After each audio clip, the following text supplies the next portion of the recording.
Hello, everyone, and welcome to episode 48 of the Hall of Gamers podcast. This week, I'm joined by our wonderful producer, Charlotte. Hi. And our wonderful fill-in guest, Alex. Hello, everyone.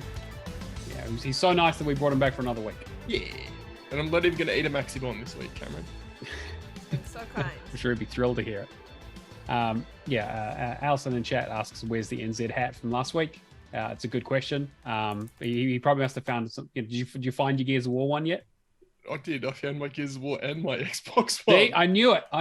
He was like, no, they were in my hockey bag, man, because I went to hockey and it was cold, so I wore a beanie. And then I didn't take them out because, I don't know. Regular fucking Poirot over here. All right, good job.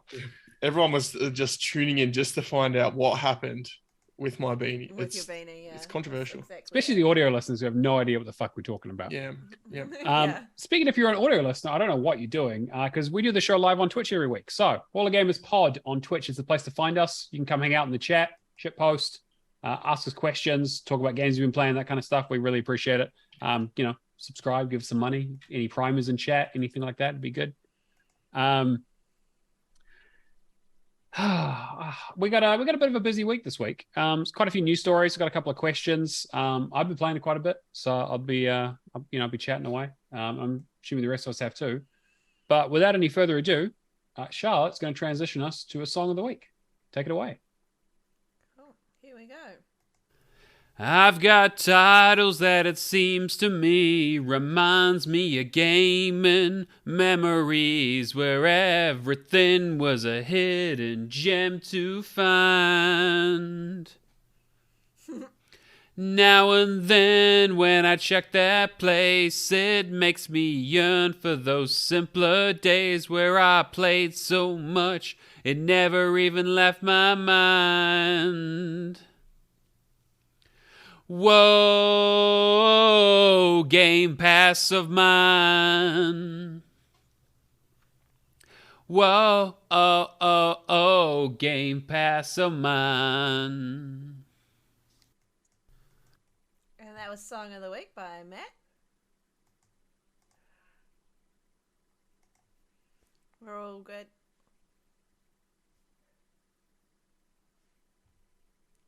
Oh no. That was Song of the Week by Matt. Thank you. Thanks. I'm surprised we haven't been DMCA'd yet because I think you just sung the actual song. Tried to get it through like no one would notice. Oh, no. Okay. We've already had one. So, for those who aren't on our Discord, for whatever reason, I don't know, discord.io/Hall of Gamers is a place to come hang out with our community. What are you doing with yourself if you're not Yeah, there? exactly. Come on. I did Song of the Week last week. We did Journey. Don't Stop Believing. I was uploading it. Edit it all together, chuck all that stuff together on YouTube. Audio version's fine. Video goes up, no problems. And then as soon as it finishes uploading and it does its checks, it's like, yeah, hey, copyright strike. Mm-hmm. And I'm like, oh shit, did we use like some copyrighted music? Like, did I forget to trim some bits out or something, or did I leave something in from the stream or something?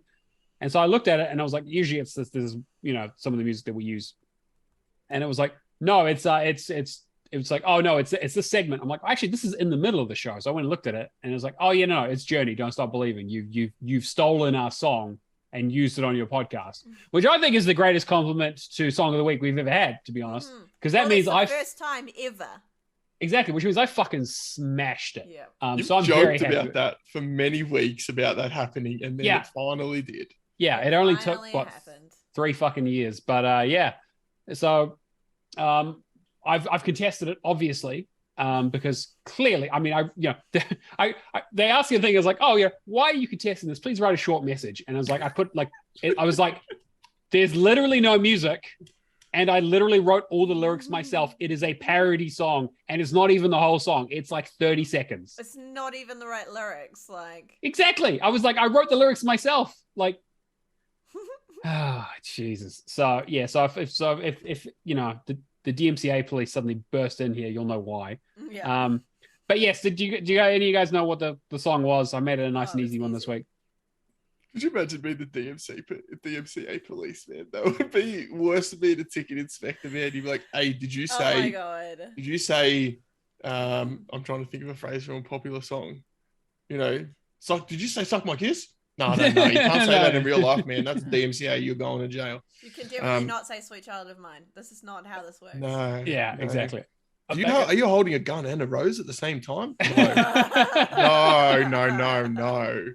What can I say? I saw the new Thor movie and I was inspired. Having said that, it did take me a lot of attempts to write a song this week. I went through about 3 different ideas, and I did that classic thing where you write it down and you just throw it away and throw it away and throw it away until you finally get something. But yes, it was "Sweet Child of Mine" by Guns N' Roses. So good job, guys. Man, DMCA Police. I remember there was a bit on what was it? It was some comedy show or whatever, and it was like there was a guy. It was like QI or something, and they were talking about how the Happy Birthday song was technically copywritten by Warner Brothers for a long time, and they were talking about how it's like that's why restaurants don't sing it to you like Happy Birthday. They all have their own like songs, and they were like, you'd have to be like a really honest person to call it Warner Brothers and be like, yeah, so I just had a birthday party, and unfortunately I just I sang the entirety of the Happy Birthday song, so you just need to let me know ready to send a royalty check. And then I think I might have accidentally hummed a couple of bars to Let It Be. So I'm probably just in big trouble. Please don't send anyone to break my legs. It's so wild, the licensing of music, or it seems like it's a law unto its own. Like I don't feel like anything else is treated as harshly as that. Well, the fact that it's all done by bots makes it difficult, right? I don't want to go off too much on a tangent, but I just will say, it's weird that Twitch doesn't have some sort of system in place to sort that shit out. I mean, they're owned by Amazon. I'm sure they could make the deal. What, you mean Amazon don't have their shit sorted? Twitch don't have their shit sorted? Mate, I'm shocked. 15 seconds. If it's under 15 seconds, it's fine. Yeah, but I guess most bots don't. Tell that to my wife.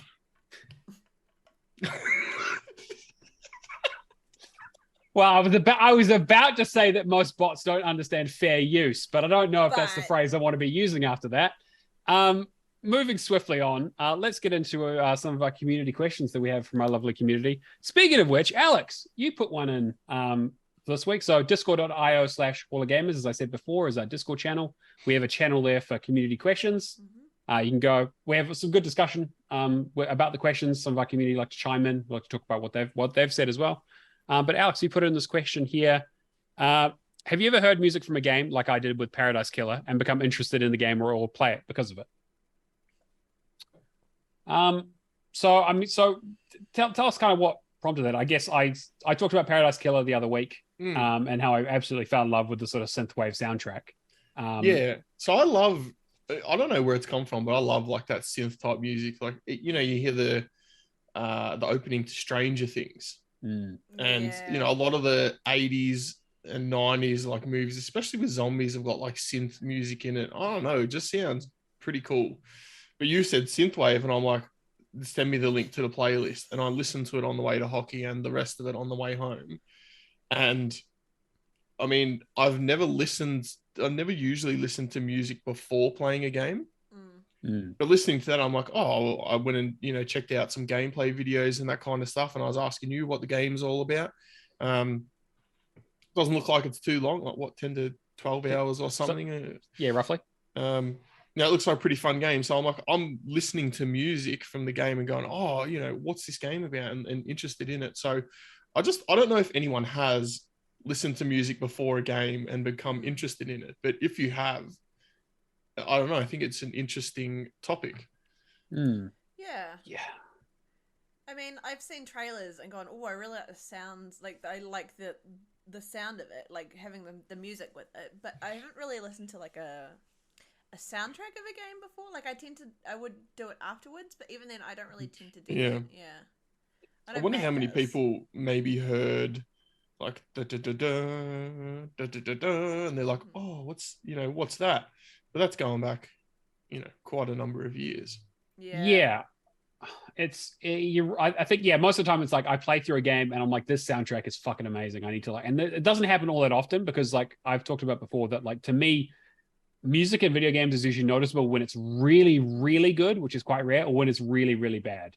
Like decent music in video game is kind of just blends in with the experience, and I don't really notice it, and just become part of my memory of the game. But Paradise Killer was one of those things where it just was that I literally had to listen to it on repeat for like a couple of weeks.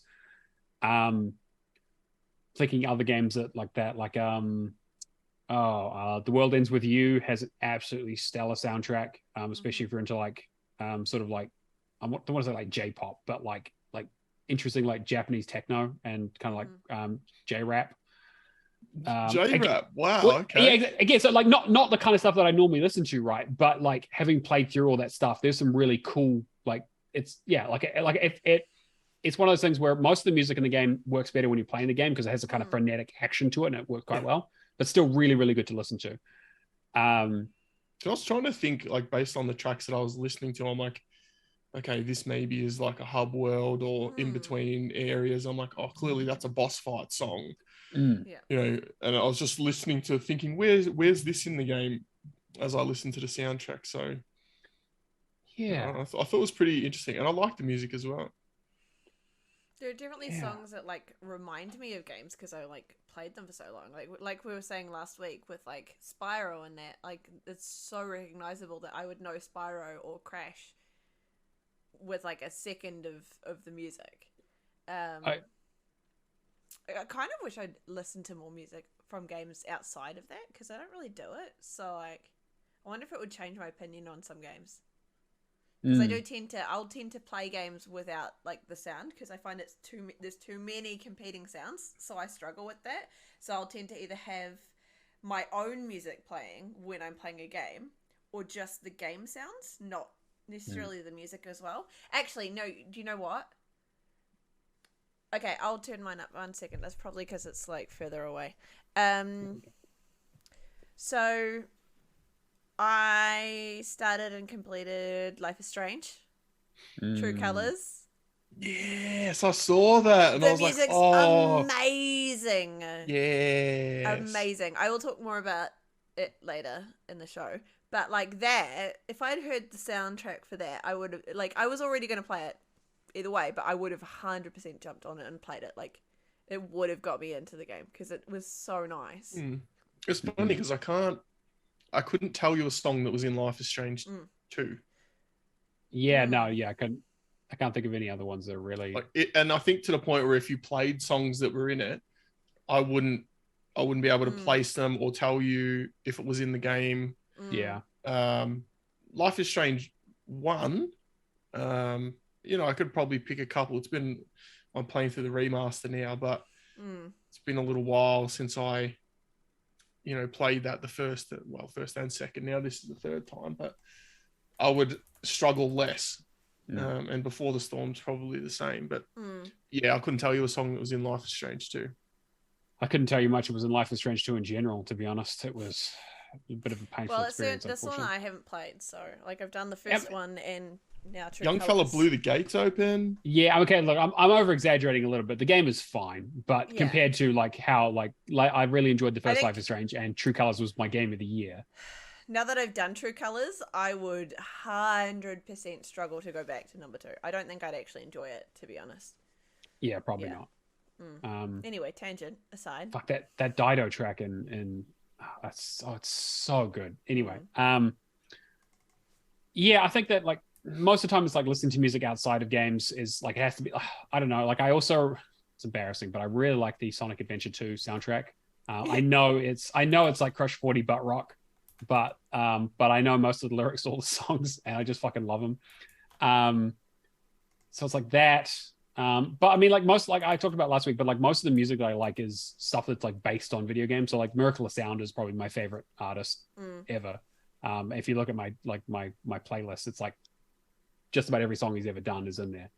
And his stuff is sort of based on video games and takes inspiration from it. So it's not just straight out of a video game, but it's the kind of thing you might hear in a trailer for a video game, for example. Yeah, Rolling Around at the Speed of Sound. Exactly. You got it, Keo. That's the one, actually. That City Escape is a fantastic song. Doom, yeah. Doom, yeah. Actually, Doom is fantastic. That's the thing. You wouldn't listen to Doom. You probably wouldn't listen to Doom before you played it. No, right. But you would know it if you heard it after playing Doom. A few weeks ago, Charlotte you, me, Mike, and Dio did that quiz, that YouTube quiz about listening to video game soundtracks and trying to remember what one they were. We, as a group, we did pretty well actually. There was only a few of them we had no idea about, but it does music stuff as a real sort of tap into the memory. Like I'm not really opposed to hearing music soundtracks, but I really feel like context is important when it comes to that, in the same way that it is in movies, right? Like I'm thinking basically anything Hans Zimmer's ever done, right, is fucking amazing. Like his entire work with like Interstellar is incredible. But it's like what really makes that soundtrack work so well is the visuals and everything else that it's set with, right? It's a complete package, and I think video games are a lot in that way, unless music is a very big part of the game itself. So like I could cheat and say Guitar Hero, right? It's like I looked at this playing when you were doing Sweet Child of Mine. I wasn't having a brain aneurysm. Yeah, exactly. I was playing the Guitar Hero. Doing your hammer-ons.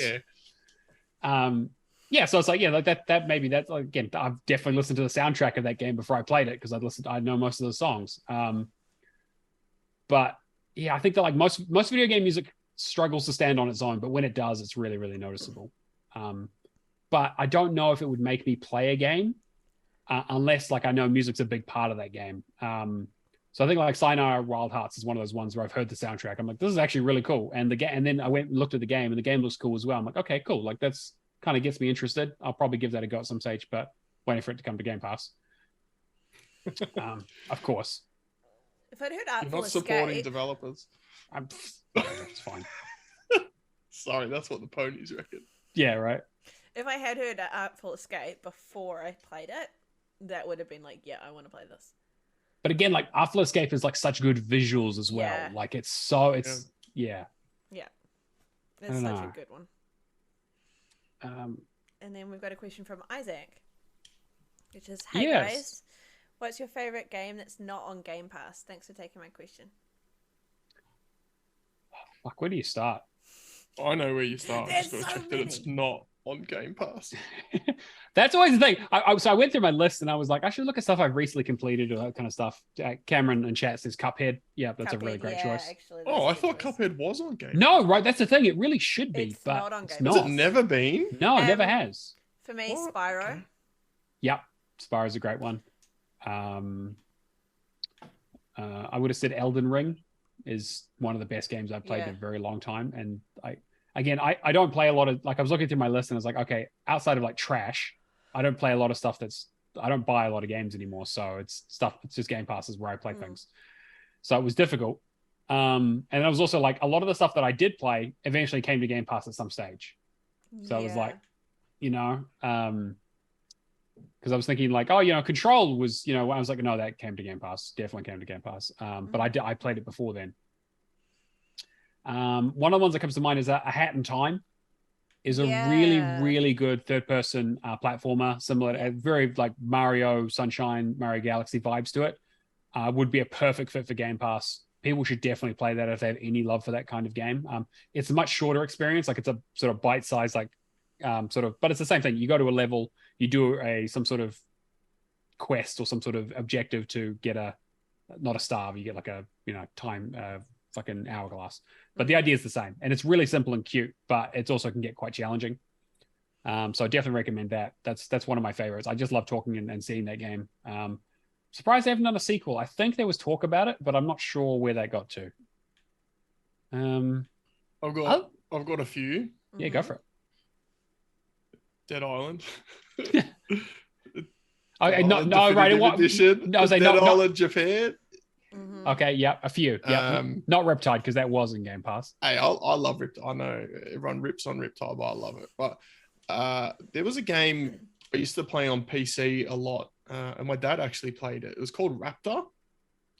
So it was a vertical scrolling. It's kind of like Raiden, or however you say it, like a vertical scrolling plane game. Bullet hell. You upgrade your weapons and that kind of stuff. But it's like it was in the early to mid 90s, I reckon it was on, and I played the hell out of that. I loved like that game. Is Wolfenstein 3D in Game Pass? I don't think so, because I'm pretty sure I owned it. So remember I paid $1.71 for that when it was on special. Yeah. And I was like, yeah, man, get me on that. Yeah, it's not. That's a great game too. Yeah, I'm just kind of looking through like games that I've 5-starred that I've over the years and just seeing if there's anything in there that I'm like, actually, I don't agree with any of this. Because there aren't that many. Oh, actually, I should probably show completed games because I've probably finished a few of them. And Cameron also says MS exclusive does not equal Game Pass. Yeah, right. But For how often do we Cuphead, get exclusive games? Yeah. not all that often, right? It's Yeah, I think the trickiest part is trying to work out if it's never been in Game Pass. Yeah, that's harder to figure out. I know that it's coming to Game Pass because a lot of those Artifacts Mondays are coming to Game Pass, but I Am Dead. I kind of wish that it's a perfect Game Pass game. And like it is coming, so it's another Annapurna one, right? Yeah. So it would make sense. Yeah, it's one of the ones that they listed as being coming to Game Pass. Lollipop Chainsaw, Good one. Although they're remaking that, which is cool. oh yeah, man, I'm so on board for that. Yeah, really great. Let's have a look. The Phoenix Wright Ace Attorney trilogy, for some reason, that's just never been on Game Pass. It's one of those ones that, like, again, like it's a visual novel, yeah. would be perfect for that. I kind of think wish there were more visual novels on Game Pass. I mean, Rocket League was on Game Pass until it went free to play. Yep. Dark Souls has been on there. Yeah. Mass Effect is all on there. The Bioshock games, were they on there? Sekiro. Yeah. I don't know if Cameron they're says Sekiro. Sekiro, yeah, Sekiro's a fantastic call. Yes, absolutely. Oh, Portal 2, Far Cry 3, Blood Dragon. Immortals Phoenix Rising, although apparently that will be on there at some stage.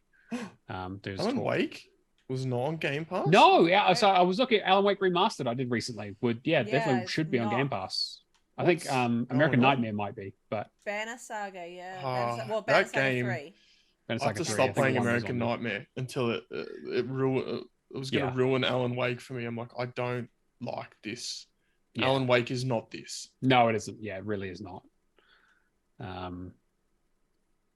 Torment Tides of Numenera is one of my favorite games, but that has just come to Game Pass. So, oh wait, Doki Doki Literature Club. Yeah. Oh yeah, that would be a really good one. That would be fantastic. Yeah. That kind of takes a visual novel and turns it on its head. Yeah, definitely. That was really good. It's actually on my I follow the creator on Twitter. He's actually a pretty interesting dude too. Yeah, interesting. Yeah, right. What else? Man, why did I label this a 4-star? What am I doing? Jeez, my tastes have obviously changed quite a bit over the years. What was it? Yeah, you gonna out yourself? Mush for the Windows Phone. It was one of those ones that you like, where you the little rolly thing. You got to tilt the. It was okay. It was cute. It was like one of the first Windows Phone games I ever played. Sounds bad. It was okay. Yeah, it was just kind of cute. Was it 4 out of 5 good though? Yeah, no, it was definitely not 4 out of 5 good. It was like a 3.5, but 3.5 rounds up to 4, and you're like, no, it's definitely not a 4. It's definitely not a 4. Yeah. I thought you were going to say like a 2. No. It's fine. It's fine. Like I finished it, so it can't be that bad. I thought Firewatch was on Game Pass. I don't know if it ever did, actually. Okay. Pretty sure it did for a little bit, yeah. I thought it was because I thought I played it on Game Pass, but maybe. I remember thinking, oh, people are going to love that when it comes to Game Pass. It's currently on Game Pass. Yeah, I thought it was just recently, Firewatch, yeah. So that's great. Just because I know Cameron. What? Cameron's I gave that a 3. What? Firewatch is good. I know. What's wrong with a 3? No, I'm going to fix that right now. Yeah. Cameron also said Assassin's Creed Odyssey, Alchemy, Shovel Knight, Observer, Dying Light. Observer was on Game Pass. That's where I played it. Yeah. Dying Light definitely. Wait, Okami. Observer or Observation? Oh, the way you actually do right because Space Station 1. Space Station 1's that Observation. Observer wasn't. Yeah. That's like Observer and then the greater than sign or something, isn't it?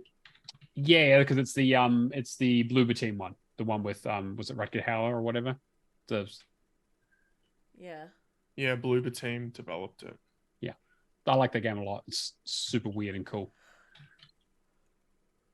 Oh man. Observation was on Game Pass. Observation was a Game Pass, yeah. Yeah, I'm pretty sure that's where I played it. That was a great game. Yeah, I love that. That was so cool. And Okami, think they'll make a sequel of that? With the way it ended, I don't know. I mean, potentially, right? Like it kind of opens the door to like they could do fucking anything they want, just about. But yeah, Okami, I definitely recommend. I've got the HD version. It was an amazing PlayStation 2 game, and I have the HD version sitting on my backlog. The only problem is that apparently the achievements are a little bit glitchy, so I've been a bit reticent to start it, according to TA at least. But and it's also like if you're looking for a Legend of Zelda kind of game, that's the one to play. It's Legend of Zelda. Well, actually, I was going to say it's Legend of Zelda, except you're a wolf or a fox. But I was like, but that's Twilight Princess, so it's basically a Legend of Zelda game. So definitely worth checking out. All right. Well, hopefully that answers your question, Isaac. Got some good suggestions there for things to throw your money at. But if you ever need more suggestions, we've got all kinds of shit to talk about.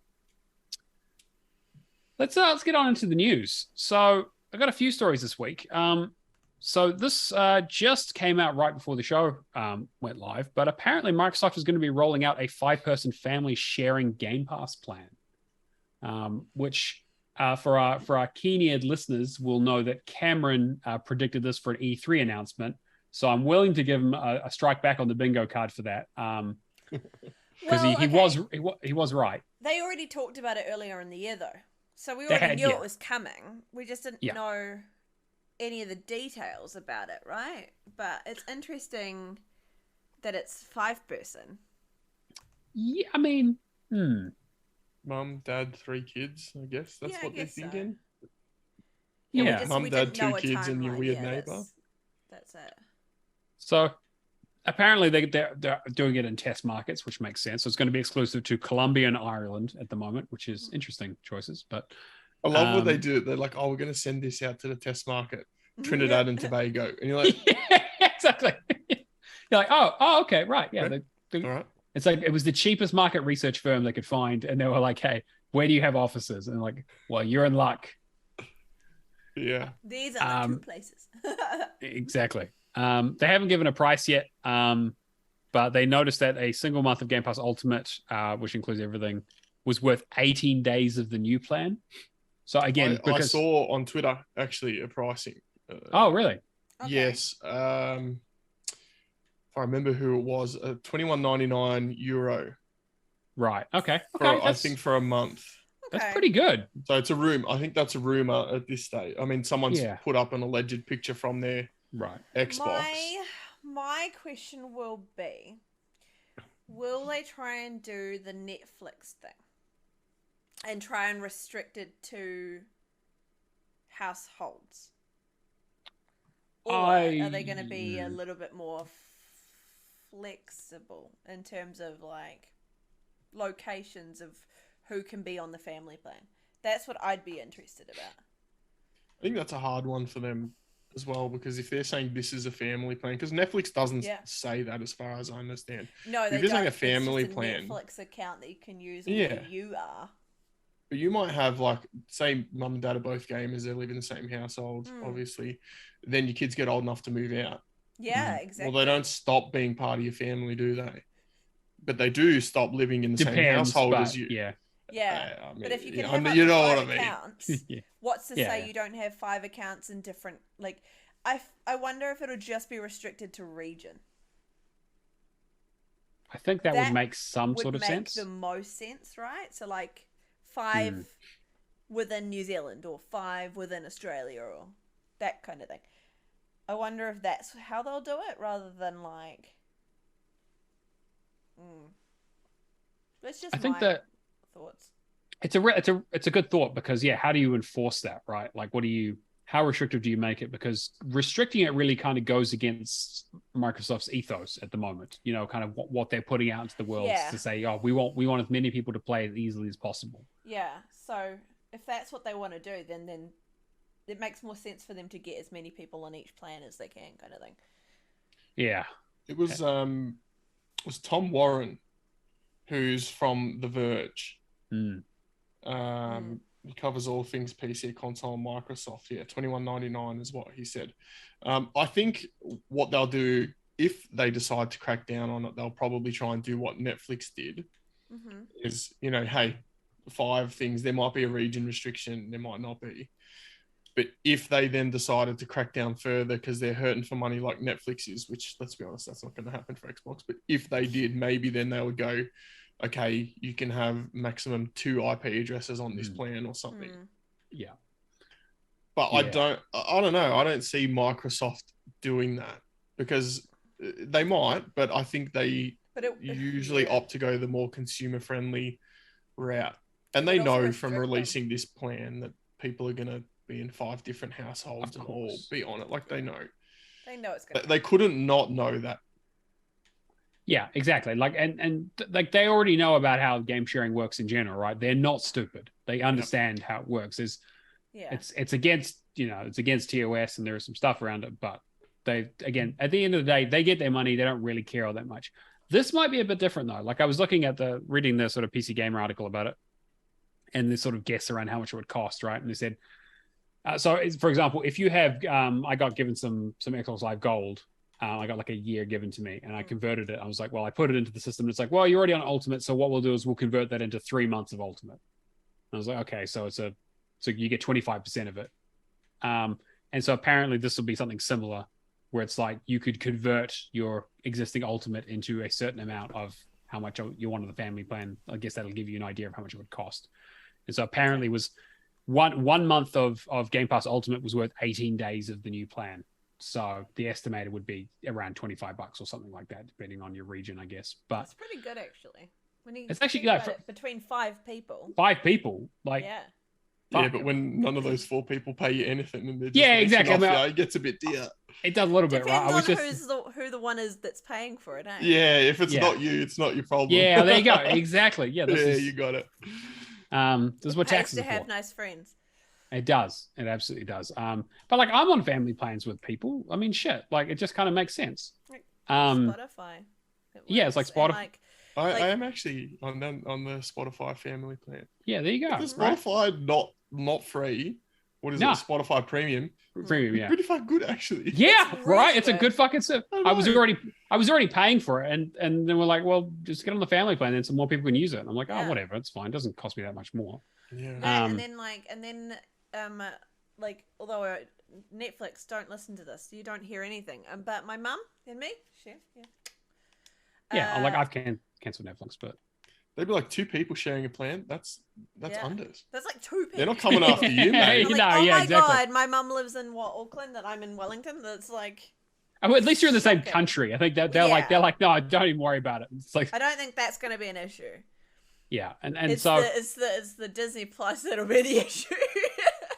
Yeah, but I think we sign into our streaming services, and I'm like, there's 6 icons on there. I'm like, that's us, that's my wife, my wife's mum. So that's us, my wife's sisters. There's 2 of them, my wife's grandma. Like, I'm like 6 people, and there's some person I'm not sure who it is, and I'm like, okay. So the classic play of making an account, calling it settings, and just waiting and seeing if anyone notices that you've snuck onto the account. Yeah. You find a picture of a cog to put on. Yeah, exactly. Like, nailed it. But like, Nintendo already does this, right? They already have a family plan for their online service. Like, you have like 8 people on a family plan. So, and that may or may not be how I get onto my Nintendo Online. I'm not going to confirm or deny whether that's what Alison uses, but it might be. Yes, there might be 4 other people in that plan that I may or may not have met. But it's this isn't a new thing as a concept, right? And I think it makes sense given the direction Game Pass is going in. I guess it's really got to do with pricing, Like, I think price is probably going to be the key thing here, like pricing and how they enforce it, if they enforce it. Because the only thing that gives me pause around saying, of course they're not going to police it. Why would they want to do that? They want more people to play their games. Game Pass, they're going to be doing close to a loss, right? Game Pass is probably not making them a huge amount of money. It's definitely getting the market share, right? But it's cheap, and it's cheap. It's cheap for the consumer, and it's good. They're paying out a lot to developers, so squeezing that margin and say, you lose 4 people off Game Pass Ultimate to get 1 person onto a family plan who shares it with those 4 people. That's not good business sense, right? And that's not going to be everybody. But are the new people that they get with this plan going to cover the losses they might potentially get from arseholes like us?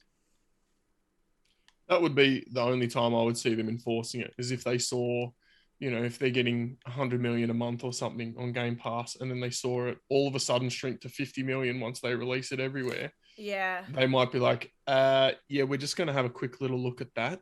Yeah, right. That's the kind of. That's the big thing. Like, there would be a lot of people that will drop because it's going to be like, well, that makes more sense. I might as well do the family playing with my friends. Yeah, exactly. Which I guess is why you release it to Colombia and Ireland, so you can see, you know, how many dickheads per capita there are you know, trying to, you know, see what happens, see what the impact is before you. But yeah, I'm interested. I think, you know, like I love Game Pass Ultimate. I'm going to be probably signed up to it close to forever, right? I've got plenty of rewards points that's all I spend my reward points on. So if there's a family plan that makes sense, you know, we can start a cartel. Who knows? All right, let's move on to our next story. So this is fucked, but I feel like we need to talk about it. So Calico. We talked a bit about it last week, just briefly. It is the Games with Gold for this month, or one of the Games with Gold for this month. Yeah. And it is a game about being a person who runs a very cute, quote unquote, cat cafe. And it's very surreal. And you just walk around picking up animals and dragging them back to your cat cafe. And by cat, I mean raccoon, I mean wolf, Ravens. I mean capybaras. There's all kinds of animals. There's polar bears. Yeah. You basically have a zoo running out of your cafe. Yeah, it's fantastic. Yeah, it's a cute game. It's a bit. It's janky a little bit. It's very fucking janky. It's pretty rough, but the concept is great. I find that endearing. Like, I like that about it, but it's very much an LGBTQ friendly game. Very much so. Yep. Yeah. I do not love the jank in some games. I'll talk about it later. But okay. So I can excuse it though. Like, if you're a small developer, you know, is that when you make one of the animals big, the animal is like halfway through the ground. Yeah, they clip through things. Because they're just huge. They're just. Yeah. So it's not on the ground. It's through the ground. But that's fine. A lot of games that do that. Yeah. It's fine. It's part of the charm. But this game doesn't really give a fuck, to be honest. Yeah, it's just it's a very cutesy, kind of laid back, kind of to explore this island and find cool animals game. And like you said, it's you know, it's very it's LGBTQ friendly. Yes, it is. Which has unfortunately driven some ire from some absolute fucking bellends on the internet, which, you know, what a fucking surprise. Bellends is an underrated word, just to interject, but it's worse than that. Like, I was so mad when I saw this. So they've recently reported they were getting review bombed on Xbox pretty hard by some pretty hateful, bigoted people, and the dev warns people not to read the reviews, saying that they shouldn't be exposed to that kind of bigotry. Do not go out searching out of curiosity. I know we can get painfully curious to see what's up, but it's the same old hate speech you see. Nothing special at all. Save your brain, space, and time. Take care of yourself and don't seek it out. Yeah. So I did the first thing they told me not to, and that was I sorted out. Yep. Which I think most people did. And it's just like... I didn't, but... This game came out in December 2020. And you're getting review bombed now, obviously, because it went Games with Gold. And they're just saying all this stuff. And you're like, not every game is for every person. Right. Yeah. If you really have that much of a problem of who someone finds sexually attractive, go and fucking play Call of Duty or FIFA.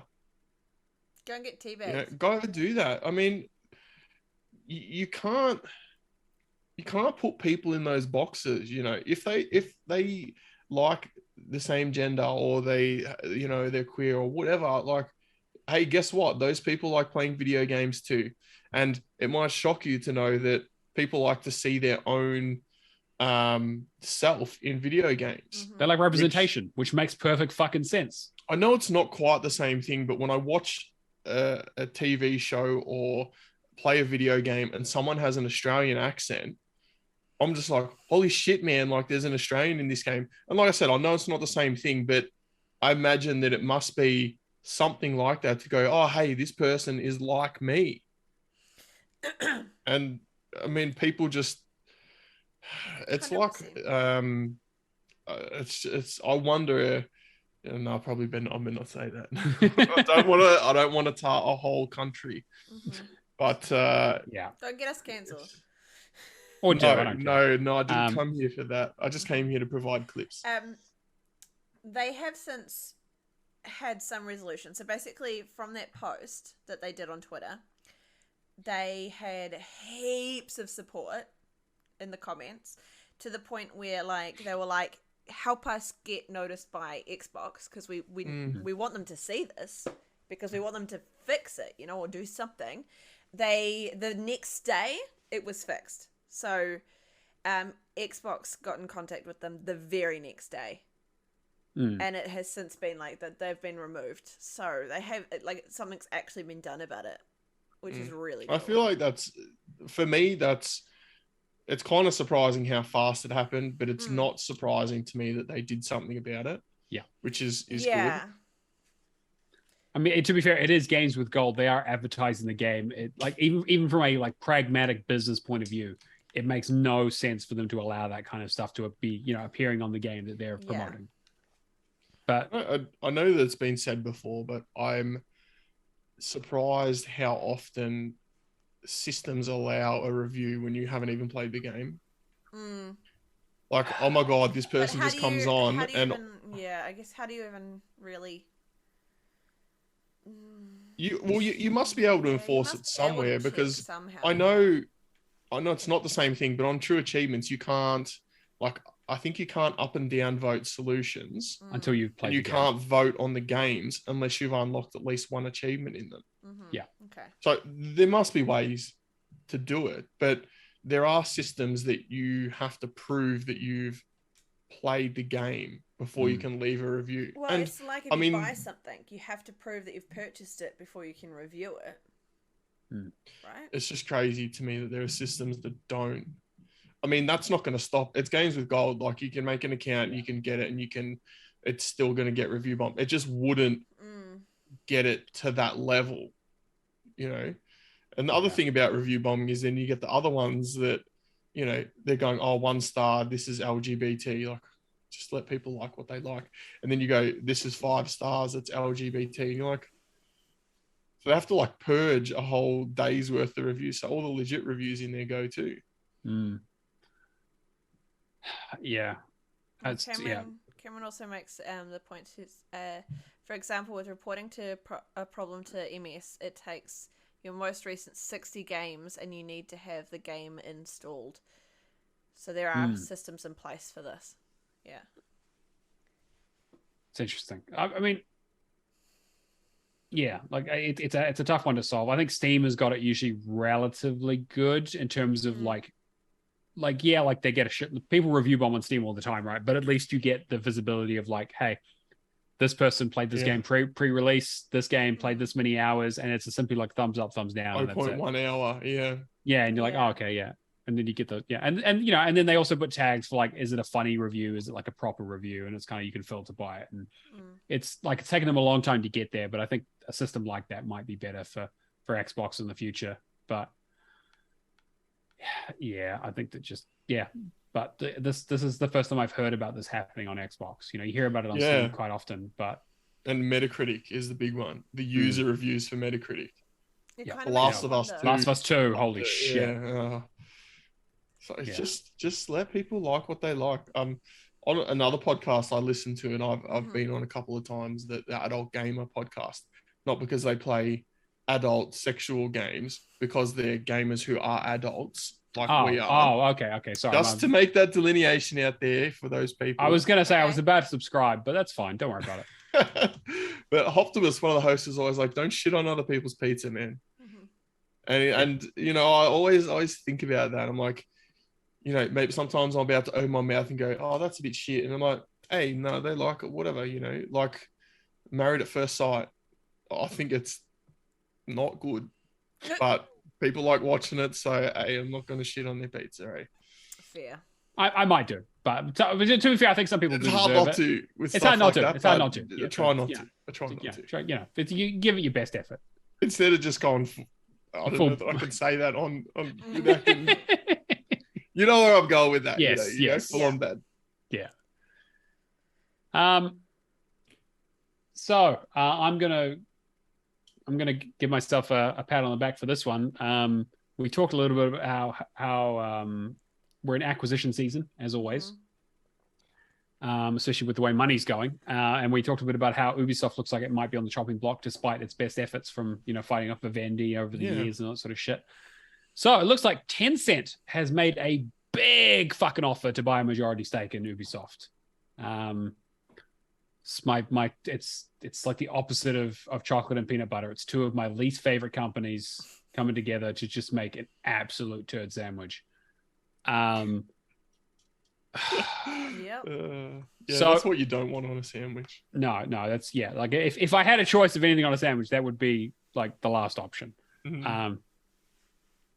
But yeah, so Ubisoft is currently valued at around $5.3 billion. They are still huge. And so Tencent is looking to buy, I was just looking at this. Wow. Yeah. Okay. So let me give some context here. So Ubisoft is 80% publicly owned. So basically that's the most Tencent could ever buy. But Tencent is also looking to acquire shares from elsewhere as well. And so it looks like they're looking to buy at a price of $101 per share. And for context, there at 2018, the stake was bought at 67 per share. So essentially double what it's quote unquote worth. Wow. Although Ubisoft's stock prices average around $45 per year. Yeah. This year. Yeah. Right. $45 per share this year. Sorry, getting my words all into jumble. And so the highest they've ever had was in 2018 with 110, which is when they were doing quite well. Before a lot of this controversy, before COVID, before a lot of the slowdown. And so Tencent have basically come in dick swinging and say, we will give you more than double what your company is worth for those shares. Which is, I mean, that's big. Like, I know you said it was big swinging dicks, but that's like that's real huge. big. Yeah, that's huge. That's more than double what the current average stock price this year is. Yeah. And why? Yeah. Why would you do that? Well, okay. Again, to be fair, they want, again, this is a little bit clickbaity, right? They want a majority shareholder. That doesn't mean they want to buy all the shares, right? But they already own a 5% share in Ubisoft. And so the Guillemot family have a 16% share, which I think is one of the larger ones. And they're privately owned. So it's like Eve, their CEO and that kind of stuff. And Tencent are looking to buy some of that to become, basically the big dog in that group. But it's obviously owned by, again, with the company being 80% publicly owned, there's a lot of different people involved, a lot of different shareholders. But becoming the biggest, they won't have a majority, but they in terms of 50% or 51% controlling share or anything like that. But Tencent have been doing this with a lot of companies, right? Like they did this with Epic, they did this with a lot of places where they're just going to be slowly buying things up, making big plays, and just trying to get into the gaming market in a way that they have their fingers in every single pie there is. It just makes me wonder why. So I reckon you would buy that at double the price, more than double the price, if you thought it was going to get back to that, or if they were going to make you revenue that would recoup the money you're spending. Because otherwise, why would you even do it? Otherwise, why do it? You're just setting your money on fire. I mean, I don't know that Ubisoft has those chops anymore. No, we're up to Assassin's Creed 18. And apparently the last couple have been pretty good. I don't play them. They're not my cup of tea. And then a lot of their other games are same shooters. And they've just recently cancelled a lot of stuff. They haven't been in great... Well, I mean, if you think about their highest ever valuation is 110, right? So you know that there's potential to basically make that money back or close to it. You're potentially willing to lose a little bit to get control of a company that you want to improve, that you want to control the direction of in order to basically make it more money. And what Cameron says in chat, NFT games, right? That this is kind of what I'm thinking is that I think this is an investment on the upfront to basically change the direction of Ubisoft in order to make it more of a money-making machine than it ever has been. Now, whether that'll... tried, was it the courts or something? Ubisoft Ubisoft NFTs courts or something? Yeah, right. And exactly. I think that it's I don't know. I don't know if that's the smart business move, right? I mean, if I knew that, I wouldn't be fucking here talking to you guys. I would be on my yacht and you'd be talking to my assistant. But I think that like that, I think that's the play, right? I don't know if it's the right move, but I think that's the thinking. I hadn't even thought about NFTs being part of the equation. Right? I think that NFTs in some form are inevitable in our industry. Yeah. I think it's too early, and I think the more that people hear about them, the more they'll accept them. I don't like them, for the record, but I'd thought that, you know, them getting back to 110, I go, yeah, I don't know about that, because that's like saying Bungie, you know, I don't know what they're valued at now, but I find it hard to believe that they're going to make 5 games in a row that all smashed it out of the park, like Halo 1, 2, 3, Reach, ODST. I find it hard to believe that they're going to smash 5 games in a row out of the park like that, but they probably don't need to with their current model. They probably don't need to do that to get. I mean, that's because that's Sony, right? Sony acquired Bungie. That deal's going through, right? And so it's like, okay, why would Sony again? And Sony paid a lot of money for them too. And the question is like, why? What do you get out of it, right? And you got to think about it from a business sense. And Sony's come out and said, oh, yeah, we want to have 10 live service games in the next 5 years, and like Destiny's obviously one of them. Whatever Bungie work on next is probably the next one. And I think that playing live service games, damn, right? Is Rocket League a live service game? I would say Rocket League is the live service game, just about. I mean, it's free to play. There's loot boxes. I'm just going to go put my foot in my mouth off camera. I'm stupid. But I think that maybe this is the thing, right? That they see that Ubisoft is trying to move in that direction with NFTs, with live services, with that kind of stuff, where they're making less games, but they're making more money on them. And that's right? That's the mobile game market, right? That's the NFT market. That's the pay to win market. That's where time is on your activities. That's China's wheelhouse, right? In terms of like trying to make money and looking at like those potential opportunities to weaken the West. Who the fuck knows? I mean, again, putting my tinfoil hat on a little bit, but like, I don't know. It's again, like took me a second to get that. I'm like, what are you talking about? Yeah, right, okay, right, yeah. It took me a little bit. But I think that like it's hard not to be like, interesting. Chinese, very large, one of the largest companies in the world, investing in video games all over the place. Not just like, we're going to acquire this company. It's like, no, we're just going to put our money out into the industry and just start seeing what happens. They're obviously doing something. It's funny as well, because I reckon if this was Microsoft, I mean, I don't think Microsoft would make a play as bold and audacious as this. Not quite. But if Microsoft made this play, I think a lot less people would batter their eyelids at it.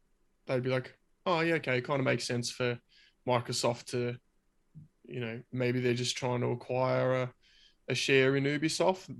They just want to make sure that their Activision deal goes through, but they've got a couple of extra million Gamepass dollars hanging about. Yeah, I think that like it would be less of a question of like, what are they trying to do, and more of a question like, this is kind of not great for the industry, or this is kind of like antitrust, kind of like, oh, we're consolidating a bit too much, right? Like, this is bad for competition. Whereas like when it's Tencent, people are like, this kind of feels bad for democracy and the free world. Maybe, I don't know. Like there's an element of kind of, I don't want to say racism, right? Because that doesn't sound right. But it's like it's an element. Xenophobia. Maybe, yeah, like maybe xenophobia, maybe like unease. That people are like having a company that's that big in China, getting invested into Western video games, raises a couple of eyebrows potentially. It's just so huge. Yeah, it's massive. It's unbelievable. Like it was 45, and they went, all right, we'll pay 60.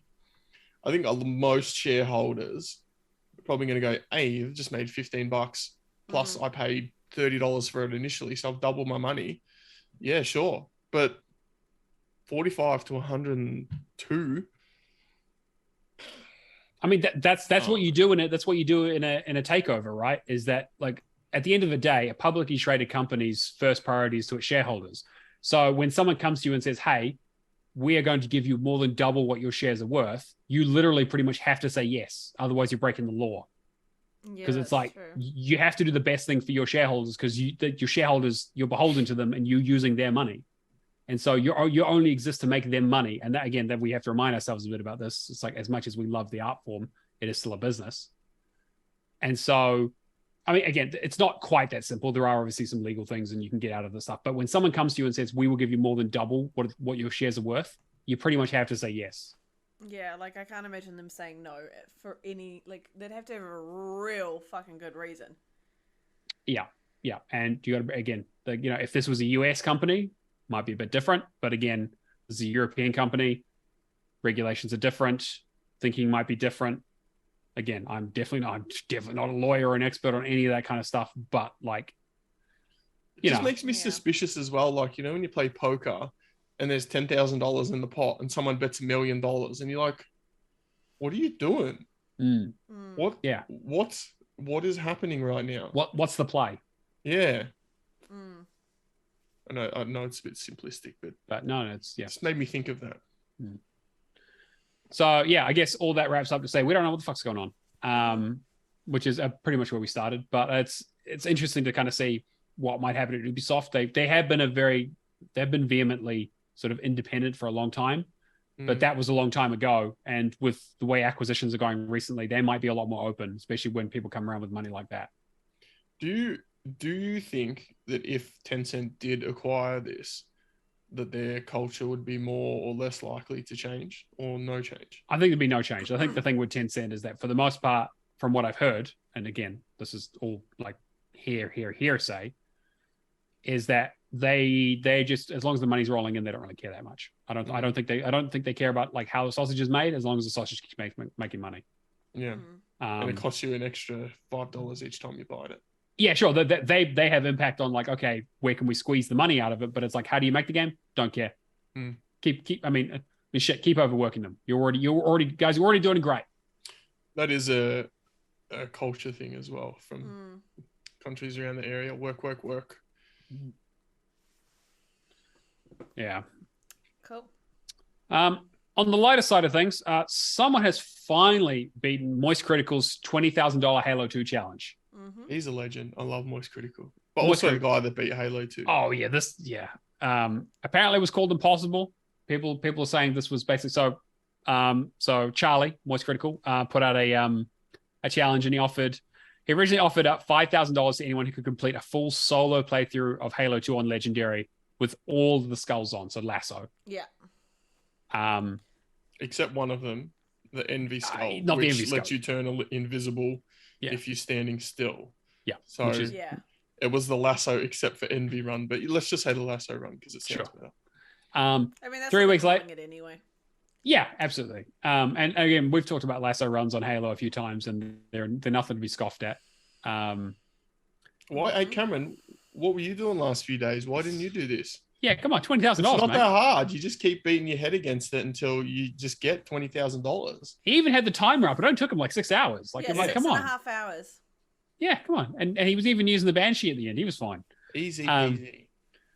So in the 18 years since Halo 2 has come out, which also, fuck, that makes me feel old. Right? I went to, no, it wasn't the midnight launch for that. It was the Xbox 360 and I bought that game. Carry on, I'm done. I was thinking like 2007. I was there for when Halo 3 came out, and holy shit! And then Halo 3. Yes, I did go to launch for that. And then some interesting characters. Yeah, interesting characters. I think I made my mum buy me GTA 4 when I was a kid. Made her stand in line for the midnight launch for that. That was, yeah. Anyway, is this your son? No, I'm playing it, mate. Yeah, right, yeah. Well, to be fair, I knew the guy at the store so well. It was real funny because, again, we're going off a tangent. I will try and keep it short. I know, I'm aware. I used to look at my face. Although audio listeners can't hear it. As soon as my face glazes over, that's when the tangents start. When I used to work at EB Games when I was a teenager, I still technically couldn't buy the game, right? Okay, this was before then, and eventually they were like, oh, make sure you're checking IDs. And they're like, do we need to check Matt's ID? He's like 16. And they're like, my boss looked at him and was like, what do you fucking think? Just give him the fucking game. He works here. Like we know where he lives. It's fine. So eventually I got to go to midnight launches on my own. I didn't have to drag my mother with me. But I just distinctly remember I was like, yeah, GTA 4 is fine. Just get mum to get it for me. That'd be great. She's not doing anything. So Halo 2. Halo 2. So yeah, so it was Javelin, I think is how you pronounce his name. Yeah. Think so. Yes. Completed the challenge. Took him 6.5 hours. Used lots of tricks and glitches, which absolutely you should. Which was fine. Charlie did say in his brief that you could use anything that's within the game, but you couldn't use like trainers. Sure. Had to be live streamed or recorded without splicing different pieces together. It had to be a proper Full no death run. Yeah. And apparently he had done it before with the Envy skull on. And this was which is what inspired the video from Charlie in the first place. Yeah. And so everyone was like, this is the guy who's going to do it. But yeah, I don't know. I mean, 20 grand is pretty good. Also, I was really cute seeing his family come in afterwards cheering and super supporting. Oh, did they? I didn't see that. Yeah, it was really nice actually. Yeah, like after the video, because there's a clip you can watch of him getting it. But like, yeah, if you watch the whole thing, it's really like, yeah, his family. I'm going to go watch that later. That's cool. I mean, to be fair, they also did just win 20 grand, so I'd be supportive too. Does it show how old this guy might be? No, but he's a Twitch streamer, so it wouldn't be too hard to find out. Yeah, he's probably I think he was in his 30s or something. Good on him. Apparently he had a couple of close calls, but once he got through Gravemind, it's mostly smooth sailing. But it's just incredible. I just wanted to bring it up because it was just like Halo 2 is definitely the hardest Halo they ever made, bar none. Like even that first level, even on regular Legendary, is one of the things I bashed my head against on the PC version for a very long time. So yeah, I don't know. I mean, Charlie, you played Halo, right? You've been playing through Combat Evolved at some stage? Like, I've played a little bit. We've got through the first couple of levels, but we stopped for a bit because of the lag, so we were waiting until I had better internet connection, which I now do have, so hopefully we can go back to it again soon. But I have started it, yes. Yeah, so you just work your way through them, right? You're going to start Master Chief Collection at some stage? When I'm forced to, yes. Mm.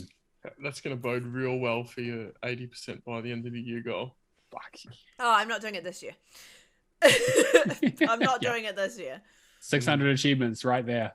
That's nearly 1 percentage point for me. Just swing your big dick. Okay. Yeah, speaking of swinging it around, Alex, what about you? I'm assuming you played through all the Halos, right?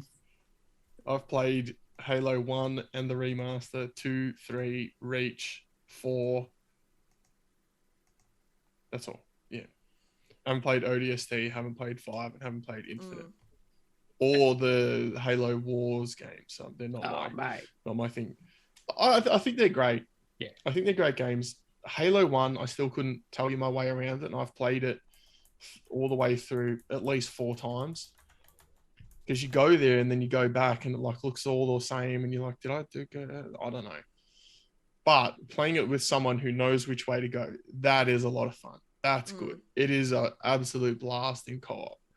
But this is, I mean, it's a huge achievement. And I like that, for Charlie, $20,000 is nothing. Yeah. And it's good on him that he can not only get something to be done in a world first, but also give someone who needs 20 grand more than he does. He can give him 20 grand. Yeah. And that's cool. That's the kind of stuff that like Mr. Beast does as well. Like he's got so much money. He's just like, hey, you want to do Squid Games? Yeah, sure. Let's do that. But like with a little bit less death. And no problem. He makes a video titled, I gave someone $200,000. He makes more than $200,000 on his ad revenue on the same video. Like I think that it's good that there are people that have that much money and like I said, $20,000 is nothing to Charlie, but can just share the love around. Like you don't get it for free, but share the love around. And I think it's great. Positive sort of situations with like a YouTuber, which is kind of cool. Like I like the fact that it was done in a way that was like not making fun of anyone to get money or anything like that. Exploitative. Yeah. Yeah, and it was a cool challenge and it's fun to see. And he'll get a lot of publicity out of that too, because being a Twitch streamer and streaming it, he'll get a lot more coverage now because of that. So he's actually getting more than just the $20,000. It's true. It's true. Yeah, But he's probably got a lot of subscribers as well. Yeah. So weird seeing that many people watching Halo 2 in 2022. Yeah, it's just like, fuck. Yeah. And then our last story, there's been a bit of a shit fight, a legal shit fight, as it were, between Sony and Microsoft. This is great. This is like popcorn material. I love this shade that's been thrown back and forth. So Sony basically have been putting some legal feelers out there, basically saying, yeah, we don't know if we agree with this Activision acquisition, because like Call of Duty is essentially an essential game, and you're basically taking that away from Sony. Is that what they were saying? Right, which is like okay. I didn't know the legal part of it. I know they were saying it's an essential game. Yeah, they've said it's a must-have essential game. And that Microsoft taking that away from them, which is again, they're not. Microsoft have come out and said that they're not doing that. But not yet. Well, yeah, not yet. Right. When's your contract end up? Let me. Exactly. Yeah, you just a couple of years. Taking it away. No, the Microsoft have come out and said that they plan on having that on the PlayStation for the foreseeable future. Yeah. It's just, I guess it's just depending on how good they're forecasted into the future, how far. Just see how far the bitch fighting goes. Yeah, well, I mean, okay. My favorite thing about this though is Microsoft's response was basically like, was basically like, I'm pretty sure you guys weren't saying that when you were basically acquiring every sort of third-party exclusive ever possible, and signing all these marketing deals and trying to restrict games. It's like, like Final Fantasy, the new Final Fantasy VII remake still hasn't come out on Xbox yet. Wonder why that happened. Or every third-party game has. Or how it's on PlayStation. It's PlayStation, but PC. It's on Xbox. Where's the Xbox? Yeah. Who the fuck knows, right? Paying to not have the Xbox logo on it. But like... Give me Stray. It just makes me laugh because it's like, we've been eating shit since the start of Xbox One generation. Mm-hmm. It's nearly 10 years now. Like, it's been turning back the last 2 years, but it's like, where can I play Last of Us 1 or 2 or Spider-Man or God of War? I mean, none of these games I'm personally interested in apart from maybe Last of Us 1. But, everyone's like, oh, best games ever. It's like, hey, I'm here in 2022. I've loved playing my Xbox the last, since I got it on 360. I'm not missing out on anything. That's not what the Sony ponies will tell you. I'm missing out on everything. I haven't played a good game for 10 years. But I think, it's like you can't have your cake and eat it too. You can't have all the exclusives that do well on Metacritic and then sulk because Xbox ponied up $67 billion to buy a studio. You cannot have it both ways. Xbox is getting a Kojima game. And you've seen the what's it called? The petition. Yeah. The pony started a petition to get Kojima kicked off. But it's just so dumb. And then like, they're getting Persona. I'm like, so? More people are playing games. Calm down. What does it matter to you? Like... It's just the gatekeeping is so outlandish. and then Microsoft buy Activision and go, hey, no, you can still play Call of Duty for a bit. Like, don't sweat it, man. And they're like, oh no, this is the worst thing ever. I have to read the quote here, right? It's good. According to a 2019 study, the importance of Call of Duty to entertainment in general is indescribable. The brand was the only video game IP to break through the top 10 entertainment brands among fans, joining the powerhouses of Star Wars, Game of Thrones, Harry Potter, and Lord of the Rings. That is a big deal, yeah. Call of Duty is so popular that it influences users' choice of console, and its community of loyal users is entrenched enough that even if a competitor had the budget to develop a similar product, they would not be able to rival it. I feel like that's throwing shade at DICE. Right, that's what. Yeah, okay, yes, for a start, right? Because we can see that's true. And but also, isn't that just like? Isn't the response to this is like, yeah, we bought it because we want a competitive advantage. We didn't just buy it because we had some spare fucking cash lying around. They're like, this could influence people's choices of console. Yes, that's the whole fucking reason they paid fucking $60 billion for it. How dare you? How dare you? how dare Nearly you give 70 billion actually. right? Yeah, honest. it's like how dare you get a exclusive product on your a potentially exclusive product on your service to make it more appealing? Mm-hmm. Could you imagine if Sony bought Activision?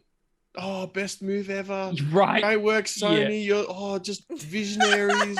It's just the hypocrisy that I hear from them. It's just, and don't get me wrong, there are shithead Xbox fans on Twitter Absolutely. as well. Like, don't get me wrong, they're there.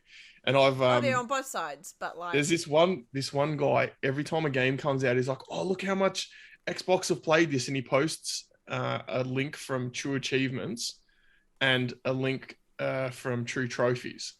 And he's like, oh, we've played like 10 times as many on Xbox. And I'm like, I commented once, I'm like, you do realize that there are 10 times the amount of users on True Achievements as there are on True Trophies. Yeah. So if you times their number by 10, it's actually more than our number. Yeah. Yeah. But they're like, oh, no, we're just making a fair comparison like Sony do with their Apple's England oranges. only NPD numbers or whatever. And just like, I don't know, we've got to be better than that. Yeah. If we're going to turn the tide back, you can't be going and doing shifty business like that. Yeah. And just, I don't think we need to either, because the tides are changing. They are. yeah. They are But it's coming back to interesting- Xbox. Like it's interesting seeing the like Microsoft's point of view from it, right? Because they were the ones that said that that it's like Activision Blizzard doesn't release games that are so big and unique that the acquisition would stifle competition with other game companies, stores, and console makers. And it's like, well, okay, that makes more sense. Like, it's not going to affect them in any way. Yeah, exactly. Yes, specifically with respect to Activision Blizzard video games, there is nothing unique about the video games developed or published by Activision Blizzard, right? Like, okay, I mean, that's like, pretty funny. That's pretty shady. Yeah, I mean, Yeah. A little bit shady. Yeah, I loved the Twitter post that came out of like their statement on it. I was like, it's a lot of like self-owning, and like I get it from like a legal perspective. They're trying to put themselves in a position where they're like, no, this is fine. Like, Sony's like, oh no, you're destroying our business with this really great marketing, this really great acquisition. How could you do this to the industry and us? We're in such a bad position. Meanwhile, they're selling fucking PlayStations 4-1 on Xbox, and they have fucking every exclusive ever. It's so funny to me that, you know, the precious ponies are like, oh, we've got all these exclusive. Why would you get an Xbox? mm-hmm. It's like, yeah, but the best selling game is Call of Duty. Oh, I thought your games were so good, mate. Like everyone got to buy them, but nah, everyone's buying Call of Duty, and this.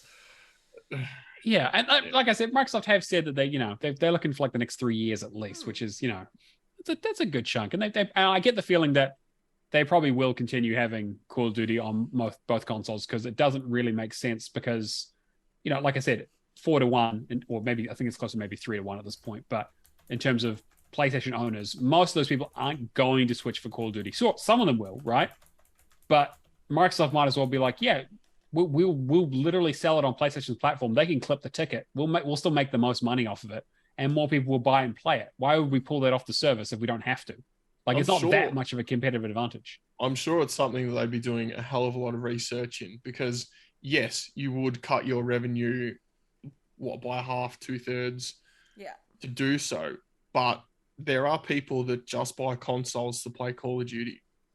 You got to think, we don't, but there are a lot of people who would just buy it to play FIFA, or just buy it to play Call of Duty, or both of those things. And the number of people that I think would do that certainly is not insignificant. Yeah, I agree.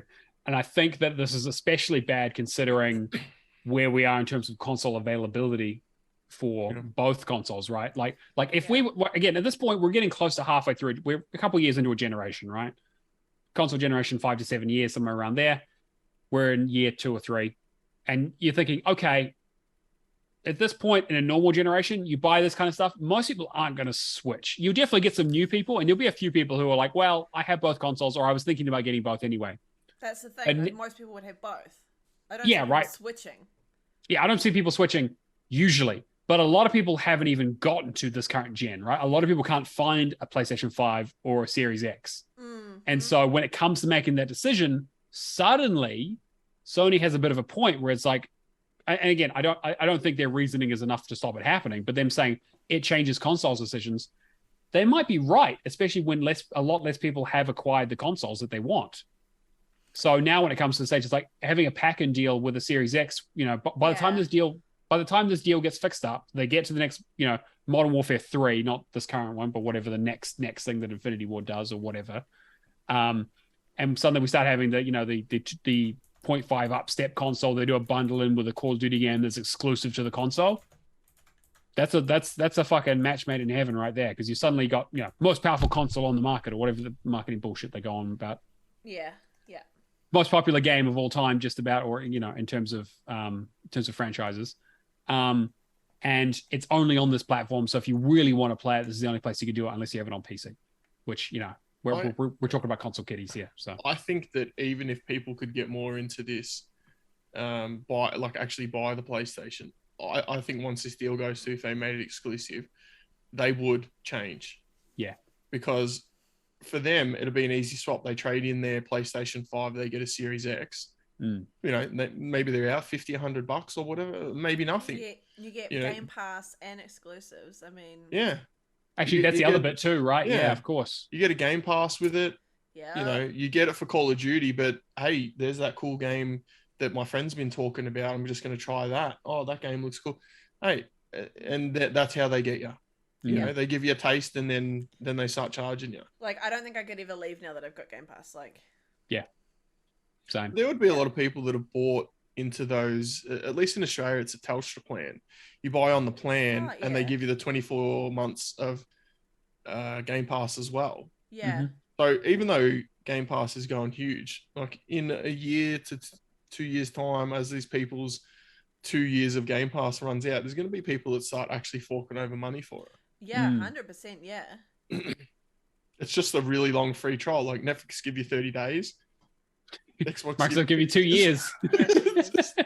Don't know if that's the best market research idea, but well, I mean, hey, they get a lot of data. Habits take 3 months to become, patents. Yeah, they do. But like I said, I think people would swap, especially if they have a group of 5 or 6 or 7 friends and they all play Call of Duty together on a Friday and Saturday night. Yeah, they're all on the same Game Pass family plan. Surprisingly, I wonder how that. Suddenly, it all makes sense. Yeah. But then they, a couple of them go over to Xbox and the other ones start talking and go, oh, we can't play with, this one and this one. Then they do start going. Yeah. And I'm wondering if, you also got to think about PC Game Pass as well. It's potentially going to have these games too to capture that demographic. It's like, who's going to buy these games on the Activision launcher or on Steam if you can use PC Game Pass to get a Call of Duty game? Once you can turn cross-play off with PC. Yeah, exactly right. Let the cheaters all play with each other. And Infectious Dong asks, what's the best game? What's the bet Game Pass is really a front for Colombian drug trade money laundering? That's why they released it in that region. Ireland's just a cover. Yeah. Ireland, you're talking about. Yeah, that's drug smuggling is just like nuts over there. Ireland, yeah. Yeah. But that's all the news we've got for this week. I'll quickly go through some of the Game Pass stuff that we got. So we got a couple of announcements of things being added. Tom Clancy's Ghost Recon Wildlands is being added. We've got Shenzhen IO, which is another Zachtronics game. We've got Turbo Golf Racing. We've got 2 Point Campus, Cooking Simulator, Expeditions Rome on PC, and Off-World Trading Company. I think some of those. Also thinking that Turbo Golf Racing doesn't have achievements yet, though. Or... I don't. I think a lot of these don't have achievements yet, or may not even get achievements. Okay. I think because Turbo Golf is in game preview. So I think they decided not to release with achievements, but they're coming either at the 1.0 release or before, sometime, which who knows how long that is. Yeah. So which I was so excited to play Rocket League, but golf. Yeah, mate. No achievements. No, mate. Yeah. I think everyone just drives BMWs in that game, eh? I think that's the rule. The licensing must cost them a fortune. But those are all coming out between today and August 11th. So that's quite a few releases. I don't know. Yeah, again, some of them may not have achievements yet. We're still kind of waiting on that as we get closer to release. But definitely some stuff to check out. We also got the announcements for things that are leaving. So we have Curse of the Dead Gods, Library of Ruina, Boyfriend Dungeon, Train Sim World 2, and Starmancer. Starmancer doesn't have achievements. You guys don't have to worry about that. If that's why I've never heard of it. Yeah. Yep, exactly. Curse of the Dead Gods is a 120 to 150 hour completion, so good fucking luck. Library of Ruina is unfortunate. No, so Library of Ruina actually is a regular Game Pass, but it had an unobtainable with it's like get all achievements achievement was broken. They just fixed it like a couple of days ago, just before this announcement. They just fixed it, and I saw that some people on TA were very upset that it was leaving because they really wanted to play it. So if you're missing that, jump on now and get that achievement. But again, it's people another big one. On TA, I mean, I'm shocked about that. Yeah, I know. I'm not going to mention any names because that'll get me in trouble. Yes, Voodix. Yeah, Voodix did some great work on that, and then got a lot of shit on for it, which is fucking TA. Jesus Christ. Apparently it was like the junior developer that he reported to did not pass the information along for the fix, and he eventually had to do some back routing to actually get to it, which is fucking ridiculous. Welcome to achievements. Train Sim World, I think, has some like unobtainables and a shitload of DLC, and I wouldn't touch it with a 10-foot pole. Boyfriend Dungeon is the only one that I'm actually interested in. So I'm going to be playing through that at some stage, probably this weekend, I guess. So relatively, I think it's like a 5 to 6 hour completion. It's not difficult. You can do it in like a day or two. Depending how good you are at the bug racing, which is kind of the real only sticking point, I think. But it's the only achievement that will be tricky. The rest is just kind of grindy. Nothing else is will be a problem. There is only one potential missable. It's getting the scythe. So you want to make sure that you definitely have a look at that. My face. Yeah. You definitely want to have a look at that achievement. There's a guide to it. You have to go and go to a specific location to set that one up. Yeah. I'm probably going to jump on that. It looks, this is one of the ones that, since you've talked about it, Charlotte, I was like, I should definitely play that. But I just haven't gotten around to it. So it leaving is a great impetus for me to actually finally get it done. But those are leaving August 15th. I know, obviously, Cameron and I were both unhappy with the DLC model for Zombie Army 4. Yes. This has 53 DLC packs. Yes. Yeah, I was not kidding. World. I was not kidding about Train Sim World. The DLC packs are fucking crazy. Wow, that stinks, man. People who fucking play sim games are a little unhinged, it usually seems, and have more money than sense. What do they cost? I'm gonna have a quick look and see what some of them cost, because that's what, even if it's $2, that's $106 of DLC. It's not cheap. While you're looking at that, we'll get into what we've been playing. Charlotte, do you want to go first? Yeah. So let me just go back to my main screen. So as of last weekend, I did manage to Valak both Dodgeball Academy and Raji right at the tail end of it. Like, got both of them done. How did you go with the boss in Raji, the final boss? I played it on story mode. Which no one seemed to know was there, because it came out with the enhanced edition. No, okay, 5 days. 5 days before it was due to leave. No, actually longer than that. It was because it came out, 20th. The 20th was the enhanced edition, right? Right. So 10 days before it left. Yeah. 10 days before it left. It had a story mode which you could pop every single achievement in, and you take no damage in story mode. So the game becomes a joke. It basically was just like, you just walk through it. Yeah, okay. That would have been much more enjoyable for the final boss. Mm-hmm. I enjoyed it so much more because I actually got to listen to the actual story and pay attention to it without having to it's so nice, and it was so beautiful. Like, I had so much more fun with it because of that. So yeah, Indian mythology is pretty bloody cool. Yeah, and I said this last week, but it is real cool. Yeah.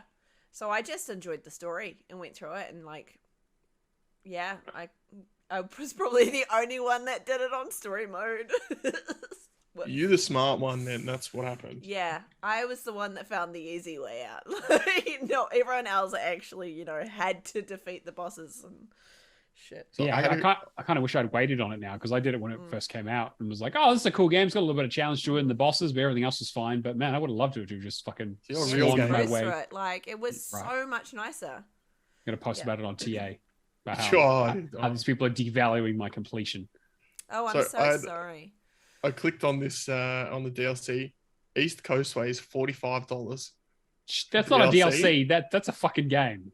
And this other one, LIRR, $21. I just clicked 2 randos, and there's 53 DLC packs. Wow, jeez. Holy moly, that's jeez. Yeah, and Kia was quite right. No, when I was talking about people who play some games being unhinged, uncoupled is the correct terminology. Yeah. You're right. That's very high. They're level. off the rails. I like that. Yeah, exactly. Yeah, no, their conduct is just not acceptable.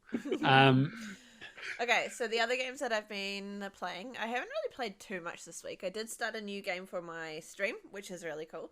So I ran through the update for Human Fall Flat, so that's all done.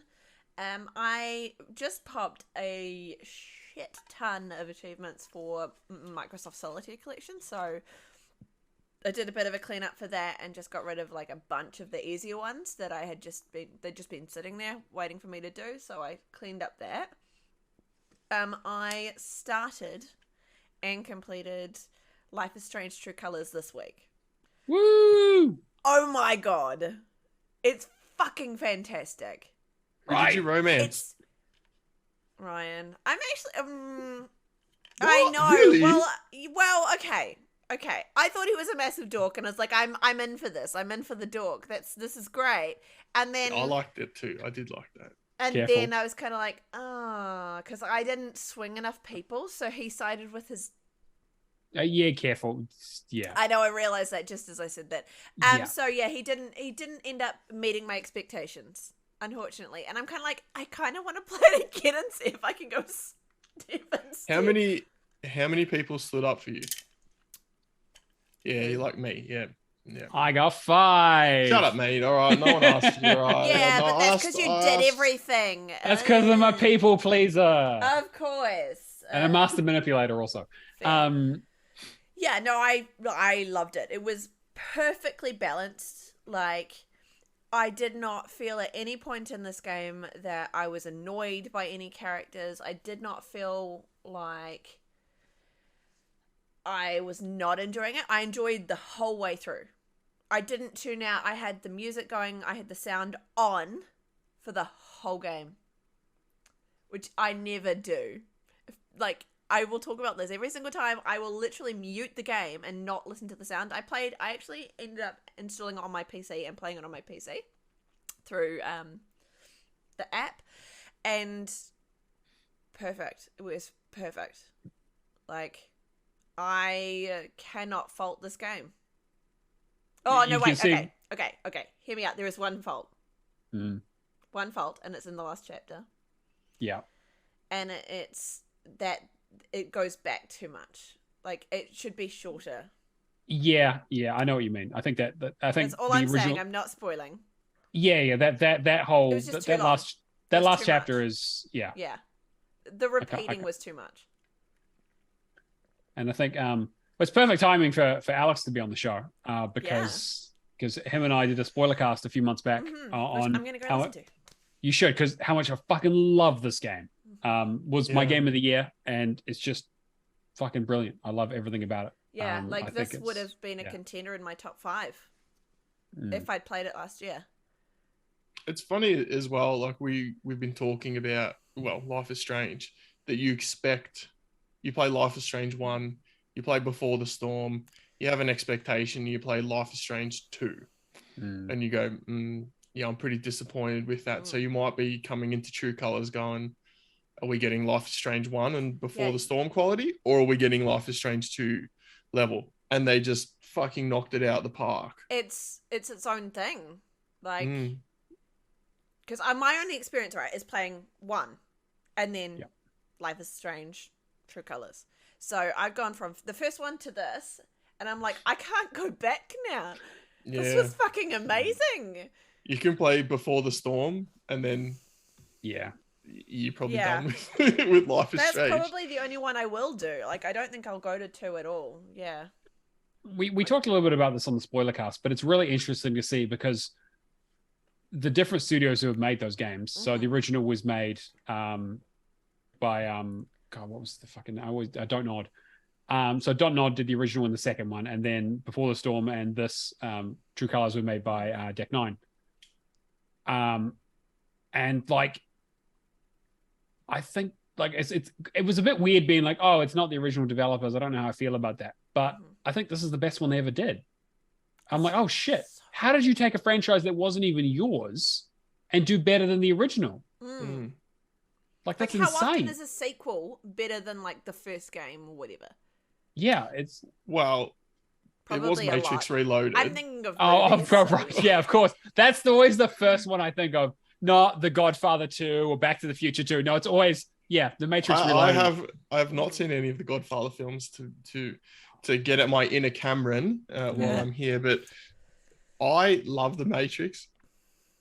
I like The Matrix Reloaded. Just the you've got to be fucking kidding. No, dude. It's I've seen Matrix Reloaded a lot Oh. less than The Matrix, but I don't know. I like Matrix Reloaded, but it's nowhere near as good as the original. Oh, okay. Anyway, so That's my hot take for As this. long as you don't say Matrix Revolutions is what you're actually like. That's No, come on now. Yeah. Let's. it's not be crazy. So yeah, I completed Life is Strange. Play it, please. Everybody, just go and play it. Just play it. I love it will like not take you long. Chapter 3 is so good. Yeah. It's that whole the thing I liked about again, I'm just repeating myself on the spoiler cast, but for those who haven't heard it, my favorite thing about that game is the way that the first game works really well is that you're always in the town and you kind of see the town from different angles and you see different parts of it. And it's like, oh, cool, you get familiar with the area. The problem with 2 is they're always going from new location to new location, like on a road trip. Where this game like even shrinks it down more. It's like, no, you're in this town and that's it. This is the main street. You go into a few of the stores, you talk to the same few people, and things change around it. That's it. Yeah, you live above the bar and that's it. Like they're like, no, this is basically like a bottle episode of a show. Whereas like the occasionally you go to another place, but that's pretty much it. And we changed the set dressing, we changed the environment, we changed the characters, and that's pretty much it. And I love that because you really get a feel for the town and its people, and you kind of feel like you belong there. Yeah. And then the last game that I started this week was Star Wars Jedi Fallen Order. Yes. I was watching you play this. It was so good. Yeah, I started that on Thursday, so I'm probably going to flick between that and Lost in Random as my stream games for the week. So it's probably going to be Fallen Order on Wednesdays and then Lost in Random on Sundays. But Fallen Order is so good. Oh my god. I am playing it on story mode. I am not doing what Dio did and playing it on the hardest possible difficulty, which he said was hard, but also he loved it. He loves when games are really hard, so he's a masochist. Yeah, 100%. But I'm going to play it on story mode because I enjoy it way more. I do need to get used to a lot of the gameplay because it's not one that I haven't really played that kind of game before, apart from maybe like Control is the closest for me. Because I've never played any Dark Souls style games or Sekiro or anything like that. So this is going to be a new one for me. But I really like it. It's also got a little bit of that, like after playing Tunic, and it's like how I said, when you go and rest and all of the enemies and animals and that come back, that's exactly like Tunic, because that happens in Tunic. Exactly, and that's all from Dark Souls originally and all that sort of stuff. And yeah, it's all that, and so like it's now sort of opening up a whole new genre of gaming for me, which is really cool. And the fact that I'm just dipping my toes in, and now I'm like, oh, now do I play Knights of the Old Republic? Do I do that on stream? And I've already had like 3 people say, yep, no, you have to do Knights of the Old Republic. I'm like, okay, I'll do that after Fallen Order now. What about Titanfall 2? Oh, Titanfall 2 would be good. Actually, I'd say. Although a first-person shooter, I don't know if that'll be your kind of thing. First-person shooters not. That last achievement. Oh yeah. Was it Becomes the Master? I think it's Become called? the Master. Yeah. So the student is the first one, and then Becomes the Master is the second one. Yeah. Well, I've already got Outlast on my tag, so you know. whatever, right? We'll see how that goes. Yeah, Titanfall 2 probably has the best campaign of just about any FPS ever made, in my opinion. Especially Effect and Cause, that level itself is, I don't want to, again, it's a big spoiler, but it's something really, really, really cool, the new mechanic they put in it.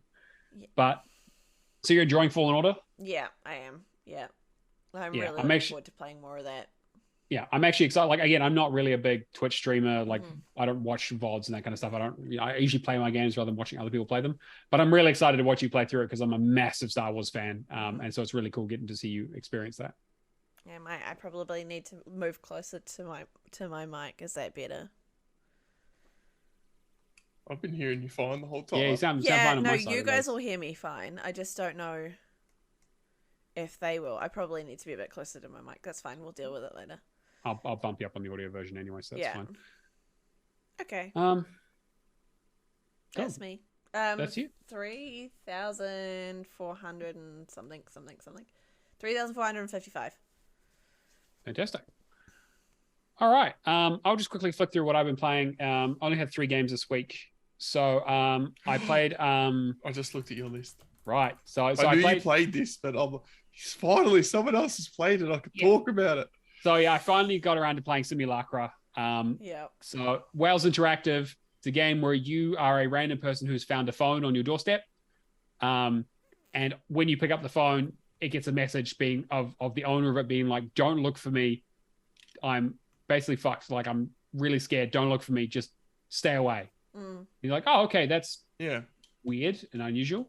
And so you basically try to figure out like, okay, who is this person, by like going through their like email and trying to go through their like Twitter equivalent and through their Tinder equivalent and trying to like learn a bit about them and trying to figure out what's happened to them. And there's TikTok with videos and stuff. Yeah, they have like a vlog thing, and it's kind of interesting. It's an early Wales Interactive game, so it's a bit janky. But I think it's really cool. I really enjoyed it. Having to play through it twice is kind of not the best, unfortunately. Only twice. Yeah. So thankfully, that would have been nice. Yeah. So thankfully, there's a guide that Kirby Chin Doctor sent me a link to, because he'd known I've been wanting to play this for ages and been waiting for a guide, and there was one posted actually sort of late last year, apparently, on a PlayStation website. So I used that, did a walkthrough, ran through the 2 times. Man, the acting's bad in that game. Holy shit. It's really? real. Like, I thought it was all right. It's fine, but I mean, like, it's no, it's definitely not as bad as like Bloodshore and some of the more recent Wales Interactive games. But I've still got to get that. It goes on sale, and I've like got it set to tracking, and I'm like, $13.56. No, you need a good deal for Bloodshore. Like, no, come on, you got to give me 50% off, and I'll buy it. Exactly. But yeah, it was like kind of an interesting concept. I probably would have enjoyed it more if I hadn't already done the Doctor Who version of the game that they released later on. I was going to ask you about that. Yeah, which is like kind of like an improved version of it. I played Simulacra first and then that one. Right. I'm not personally a Doctor Who fan. It's fine. I just neither here nor there about it. But it was like it was pretty cool to play that one. I played them not too long after each other either, but Simulacra being the first one that I played, I hadn't really played a game like that before. So it was like really, for me, it was like really refreshing. Yeah. And I was like, oh, and it's simple, right? Yeah. You just go around the phone. Simple concept. And then you go on the phone, work out clues, and then like answer text messages, and that's pretty much it, right? It's relatively simple. But the concept is really cool, and like exactly the same. Like, I really enjoyed the idea of it, and I'd love to play like another one that's kind of maybe a bit tighter, maybe just a little bit. They have Simulacra 3 is coming out. Oh shit! Okay, well, so there are 2 others, and I've tweeted at them to ask them, can you put Simulacra 2, which has been out for ages, and 3 on Xbox, please, and just crickets from them. I don't know how much they reply to their tweets anyway, so maybe that's to be expected, but. Man, yeah. I'd play the shit out of Simulacra 2 and 3 because I liked it. I just sat there and thinking, a game that's this simple has no right being this good. Yeah, I totally agree. I mean, it's Wales Interactive, so maybe it has every right to be that good because even their janky games like the Nightbook, that one was jank. That was some big jank there, but yeah, it's Simulacra is really good. I'm with you there. Yeah. And so like, I'd love a sort of tightened up, sort of, slightly more up to date version of that. I'd love to see them do more of them and get more of them on Xbox. Other thing I played was Lost in Random. So Charlotte, now that I was like, hey, I'm going back to Game Pass stuff this month. What am I going to play? Charlotte was like, you need to play Lost in Random, and I said, absolutely. So I sat down and finished it in a weekend. It was really good. It was exactly everything I thought of. I was trying to write a song of the week about it, but I'm not going to spoil anything about it. But basically the idea is that, like Charlotte talked about, you're essentially a kid from you're a kid called Even looking for your sister called Odd, who's been taken away to basically Six Town, and the queen rolls the dice, and whatever number it lands on is basically where you get taken away to. So you live in one town, and you basically have to end up going on an adventure with your dice buddy to try and go through towns 1, 2, 3, 4, and 5, and 6 to rescue her and that sort of stuff. It's a relatively standard like combat platformer, in the vein of something like a Psychonauts. I think like Psychonauts, it's kind of like Psychonauts Tim Burton style. Yeah, exactly. So like very like Corpse Bride sort of style. Reminded me of kind of a little bit of like Voodoo Vince and that kind of like spooky but not like creepy. But kind of like it was very much like a grim style fairy tale, where it's like everything's a little surreal and interesting and things are a bit misshapen, but there isn't like any like major horror elements or anything like that. I loved it. It's great. Definitely recommend it. You can play it on story mode and kind of breeze through most of it. I would advise using the TA walkthrough because there are some missables and a few collectibles to get. And there isn't a chapter select. So if you miss something, you got to play through the whole game again, unfortunately. But I thought it was great. And I'm sure Charlotte will talk more about it as she gets through it on stream. So I'll leave it there. And then I also did Tunic all the way through. Fuck, this is a good game. I told you to play this. It's so good. Like it's incredible. Like, I mean, it has those Dark Souls elements to it. The game is tough if you don't have the assists on. Like, it's a pretty brutal game. But this game perfectly captures, like, people have talked about it like reminding them of Fez, not so much in the gameplay, but in terms of like the zeitgeist around, like, the whole thing about the game is like you go around collecting manuals. Like, the game manual is in the game, but most of it is written, right? But you get pages of it, and every page is like you get one side and the other side, but most of it is written in a language you don't understand. So you have to kind of read it has actually translated, by the way, which I feel kind of takes some of the fun away from it. But but it is cool to know at least. And so translate it. Because you can, so when you some of it's in English, right? And then when you go into areas, it'll have the English name, and then it'll have like the symbol name, and so you could potentially use that to try and decipher some of the words and figure it out. Right. And context clues. They created a language for the game. Yeah, which is probably why it took so fucking long to come out, because I think I heard about it at like 6 E3s. But the game's great, and like it does that like Fez style stuff around like people sharing secrets. There's so much hidden in the game. There's a little bit of my favorite game, The Witness, in there. In terms of the game challenge. The word challenge. That's the word challenge game. Yeah, that's the one. Yeah, every time it's always The Witness. Yeah, just keep guessing it. Eventually it'll be right. It's got like stuff where it's like there's like a level of secret, and then there's another level, and then there's another level. Mm-hmm. And like as you discover this stuff, and like I'm glad I had like a guide to help me through a lot of stuff, because again I was just trying to get the achievements and just have a fun experience, and I didn't really want to bash my head against it for too long. But there's 2 really good ones like that I gave you. This game is so interesting. I still have no idea what the fuck is going on in the story. Like a lot of it is like context clues, and the manual is like an old style like game manual, so it has like as you get the pages, you get like, and you don't get them in order, so you just get various bits and pieces. And so it's like, okay, here's a bit about the story of the game that you can't understand because most of it's not written in language, but you get like pictures. Here's a tutorial on like what the bars mean and what the stuff, and then it's like here's some stuff around like maps and areas that you'll end up going to. So you'll get like a thing where it's like, oh, the Great Swamp, and here's a map for it. And you're like, where the fuck is this? I haven't seen a swamp anywhere around here. But it's like, I guess I'll end up there at some stage, but now I have a map for it. And then when you get into it, like, within it, it's like, okay, there's a note section at the back. So like, the classic thing where you have blank notes at the back of the thing that no one ever uses. Whoever has the manual, so I guess your character or whoever you've inherited it from, has scribbled in the notes some clues of like a drawing of like a windmill, and being like a circle around something with an arrow, being like, you need to make sure you look at this and look at these things. You have to try and decipher what they meant by it to figure out secrets. And there's so much hidden within the manual itself. And even getting the last page of the manual is a whole fucking thing. But anyway, the less I say about the game is better. It's on Game Pass. People should play it. Even if you're just in it for the puzzle solving, put it on there's like a no fail mode and like a no stamina mode. So you can just breeze through the game and kill every enemy and have no trouble with it at all. And just do the puzzles if that's what you want to do. There's so much cool stuff in there. And there's basically two things though that you just want to be careful with. That is that if you do have those on, the abilities can affect your health and then whether you can actually use the sword or not. So just keep an eye on the ability cards that you're using while you're in that mode. And then the other thing is that there is a point of no return, but it actually does prompt you and you can go back. Yes. Which I didn't know about the first time, so I replayed the whole game. Oh, that's unfortunate. Yeah.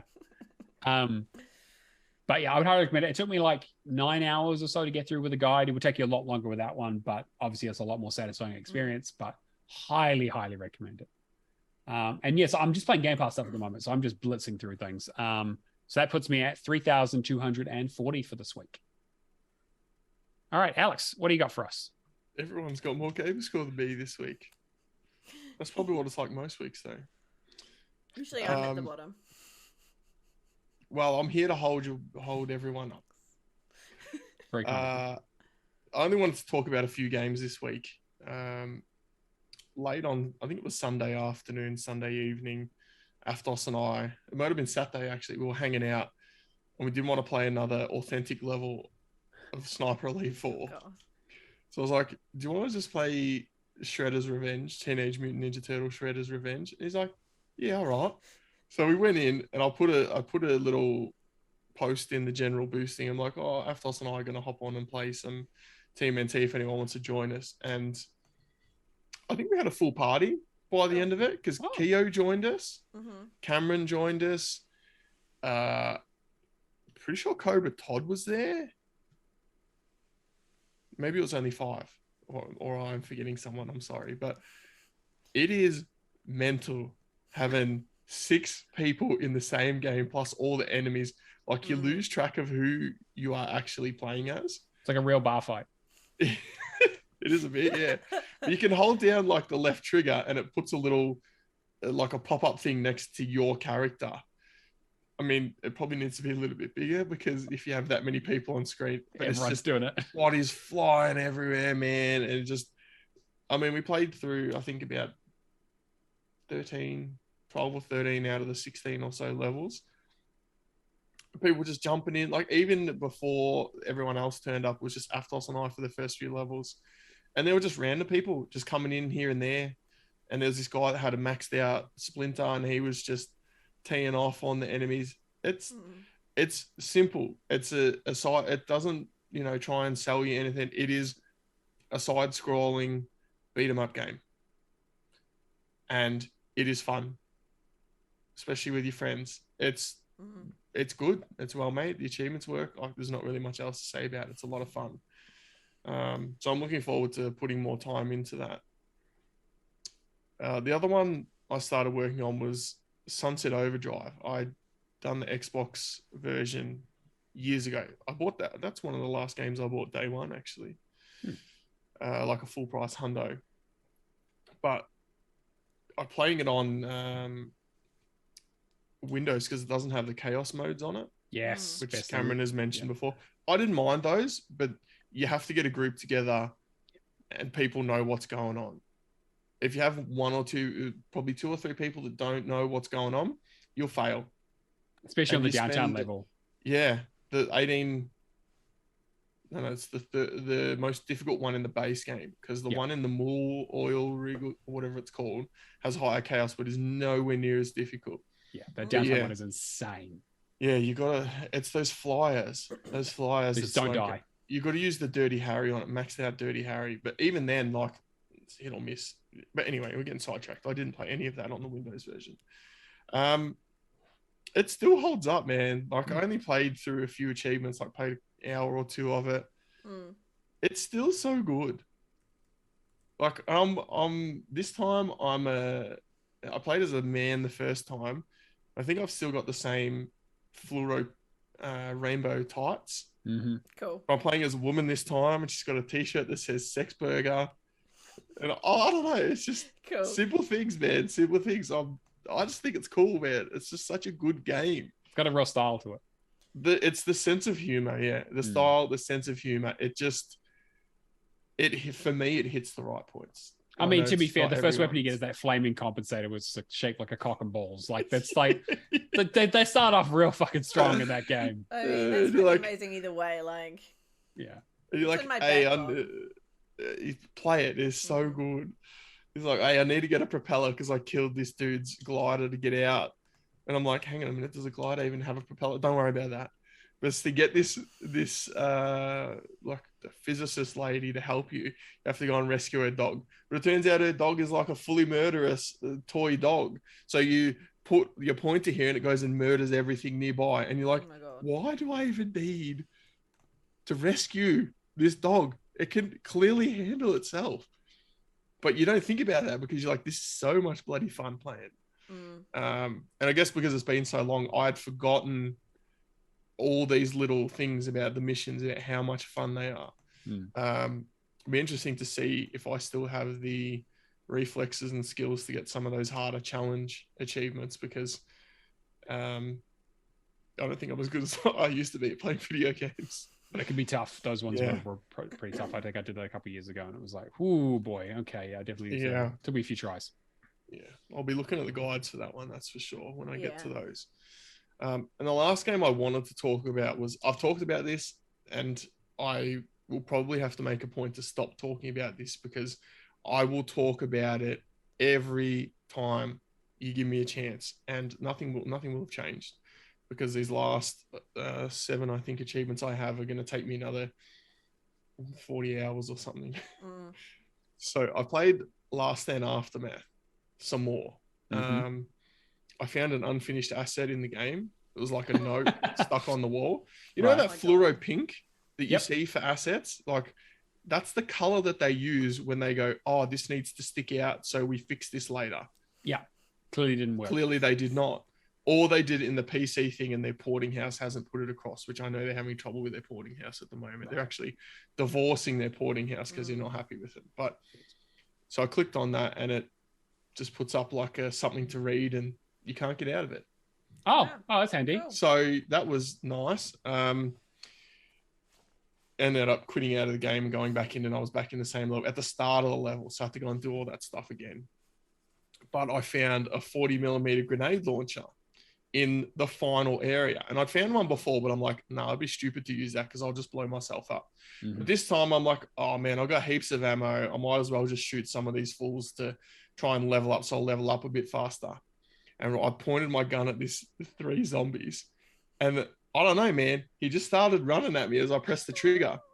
I mean, he was running fast as fuck, man. And killed myself. And I was like, man, I actually think I was going to finish that run because I didn't need the 40 mil. So I was over encumbered. I'm like, I'll just shoot this a few times and drop it. It'll be fine. It'll level me up. You hubris. And then it literally blew up in my face. And the thing is, as soon as you die, the game saves. So you can't, like when you're about to die, you can't pause, quit out and restart that level. Nah, you're dead because it's a roguelike. So it saves every time you move to a new area. Right. Yeah. The unfinished part I was talking about at the start of the show was I rolled up a platform.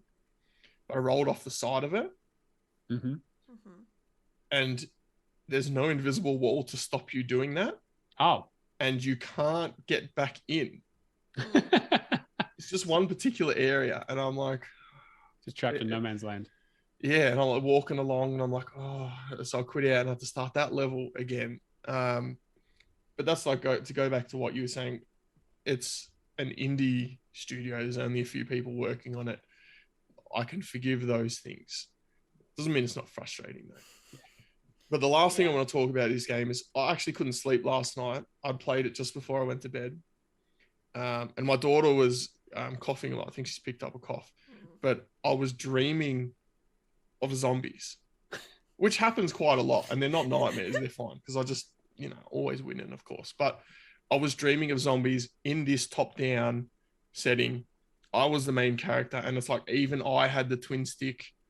You know, Wow. just the way it was showing it to me, and I'm like, Trippy as hell. I think I really like this game. I mean, I knew I really liked the game, but man, I fucking love this game. I don't know if I will do the Japanese stack. But Oh, there's a stack, right? Of course. yeah, no one's finished it yet, and their achievements are. I think I've mentioned this before. Some of them are buggy. You have to do them all in one sitting. So you have to complete 5 runs in a row. That has a 15 ratio now at the moment. I think it's 15. So if I finish that, that'll be in my top 4 achievements, I think it is, in terms of TA score. But I'm fine. I don't even mind having to. I would like them to fix it so I can just complete 5 runs, but that's not going to happen for a while until they get rid of their porting house and update the game properly. But I made 2,865 gamer score this week. Thank you, Cruise Brothers and Money Parking for. Oh fuck! I need to go back and do Cruise Brothers. God, it's gonna be bad. Hey, it's the last one. Oh, thank God! Yes, 5,000 gamer score. It's the last one. Oof. All right, Charlotte, do you want to quickly run through our leaderboards and such? Yep. So we have in third place Red with 6,235. In second place, no surprises, we have Mephisto for the win with 7,695.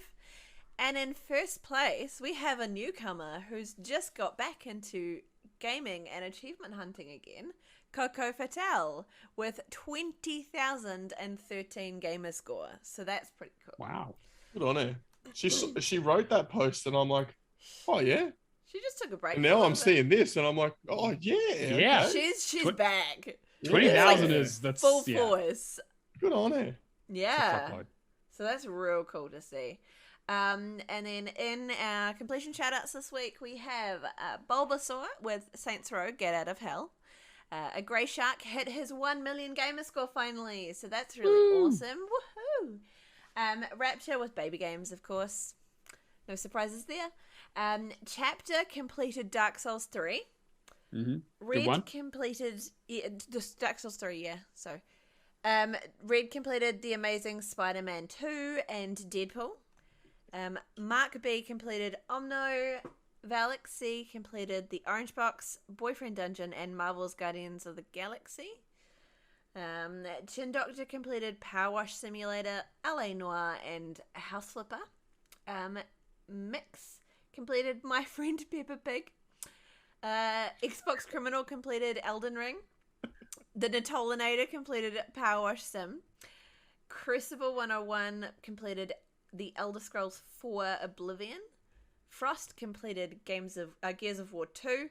Kyo completed Far Cry 3. And Neo hit 365-day achievement streak. I did indeed. You did indeed. And I haven't earned an achievement the last 2 days to make sure it stays that way. Because I don't want to have a chin doctor where he had an achievement on one day, nothing on one day, and then his streak continues the following day. Unfortunately, I think TA is still weird about that. Yeah, you can there's a rebuild streak button or something. Yeah, and like I don't feel like it works because my streak was ongoing until like 12 o'clock today. So I wonder if it runs on like GMT or something. It must do something like that. But I think you can set your time. Yeah, I've set it to New Zealand time, but it just maybe it is just buggy. Maybe like, are you sure? Are you sure? Yeah, they just want to be. They don't want people complaining really about like this. Finished. If you want it to just be a streak of 365, just make sure that it's really ended before you. Yeah, I didn't play anything yesterday, and I'm not playing anything till midnight tonight to be triply sure. But it doesn't say ongoing next to my streak anymore, so I think I'm good.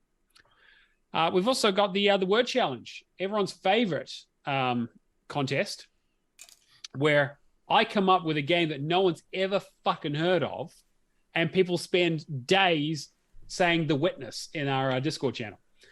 But if you don't know, basically, I come up with a game, I put that game into our bot with a GIF. If you guess what the game is, use the exact title, although I'm usually pretty good about it. And the GIF shows up, you win $20. Simple as that. So the first clue that I gave away last week was that it's a game that has more than 30 achievements, which is quite a few games, but it also takes a few out. Here's another one. Second clue is this game has no numbers in its title. Now, I just want to clarify. Doesn't mean it's not a sequel, right? So, for example, it's definitely not Halo 2, but it could be Halo ODST or Halo Infinite, right? I'm not saying it's not a sequel. It just doesn't have a number in the title. So I saw a lot of people guessing like Skate 4 and Skate 3 and all that sort of stuff. It's none of that. So I guess Skate 4 because Skate 4 isn't even out. Yeah, I mean, hey, it's in development, right?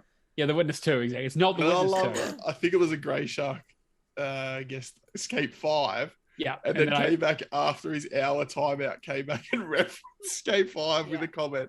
Oh, I love the commitment. It's so good. Yeah, I put Skate or Die because that was kind of the closest one that I've played in a while. But so yeah, that's the clue. I'll have another one for you guys next week, but be good to see some guesses in that channel. And like I said, that Witness only has 13 achievements, otherwise would have been Perfect for it, right? Yeah. Discord.io/HallofGamers is the place to do that. And also come hang out with our community and other stuff. We've also got our Patreon, patreon.com/HallofGamers, where you can give us some money so we can keep the lights on. We use that money to basically pay for competitions, for licensing, for hosting for Zoom, for hosting the podcast on Buzzsprout, all that kind of stuff. Occasionally buying new equipment when we can afford it. We basically break even on it. We're definitely not retiring early on it. So we greatly appreciate all the support our patrons have given us. And we're also looking at trying to sort of up some new content for our patrons to make it, a little more worthwhile. We know that most of you guys give us money just to support us and not so much for the stuff we provide, but we're still doing yeah, exactly. We want to give back. So we're currently in the middle of recording our latest episode of Lights, Camera, and Action with Scott Pilgrim. So we've done the first part. We just have to go away and watch it, but that's a bit delayed with Cameron being away, but we will get to that. We've also just launched a new show called Hall of Debaters, which is some of the title pending. It is a working title, but I figure HOD has a kind of a good sound to it. But it's basically some of our big discussions that we like to have on the show, but without the time constraints that we have of having to do, what we've been playing and talking about news and kind of that sort of stuff. So it's probably going to be like a 40-minute to an hour show. We're not quite sure yet. We're kind of workshopping it, but we do a bit of a debate topic, talk about kind of things in the industry. If you're a patron, it's been out for the last few days, although by the time you hear this, if you're listening to the audio version or you're watching this live now, it'll be up for everyone, free for everyone, the first episode in about 15 minutes. So go check that out. I'll make a post for it on the Discord as well, but we'd love to get some feedback. And if you like what you hear, we're looking to do more of it. It will be Patreon exclusive going forward, but hey, we make the content available at any tier. We appreciate all support, even if it's just a couple of bucks each month. We've also got another show in the works that Cameron is currently working on that we've decided is overshadowed and underappreciated. Yeah, overshadowed and underappreciated. Which is where Cameron's going to go through and talk through a little bit of his process of finding the games that he picks for the contest that for our giveaway contest with our patrons. Talking about some of the hidden gems in the indie scene that people might have missed. Again, another workshopping thing. We'll have that out probably in a couple of days out to our patrons and then to the wider public after that. So we'd love some feedback. We want to try and give you guys as much as possible and give you content that you guys actually want to listen to, as opposed to us just making stuff that no one listens to or cares about. So feedback would be really, really great. We'd highly appreciate it. And then, of course, we've got our contest. We announced our winner last week. So we've got a new one. And the games that we have are Time on Frog Island, Eternal Hope, The Tale of Bistoon, and Severed Steel. So if you're a Patreon, you can go and vote on what game you want to win. And then at the end of the month, we will draw out that lucky winner and give them that game. And if you already have it, we'll give you the runner-up or whatever. Again, we're not precious about it. We'll make it work. In terms of thanking our patrons, we've got a few of them, and we actually have a new one. So Mikhail has recently signed up as a patron August 1st. So we greatly appreciate that. Thank you so much. We've also got Chapters, Natolinator, Firehawk, Lefty, G-Spaceman, Admiral Awesome, Keo, Happy Moogles, Kung Fu Skills, Hack and Pone, Cavaliero 7, Old Mate Clown, Mark B, and McLovin Legend. Thank you guys so much. We could not do the show without you. And with that, I guess that's kind of going to bring us towards the end of the show. If you want to see us live on Twitch like we do every week, Hall of Gamers Pod is the place to find us. Come say hi, chat with us. We've got a few people in the chat right now, which is great.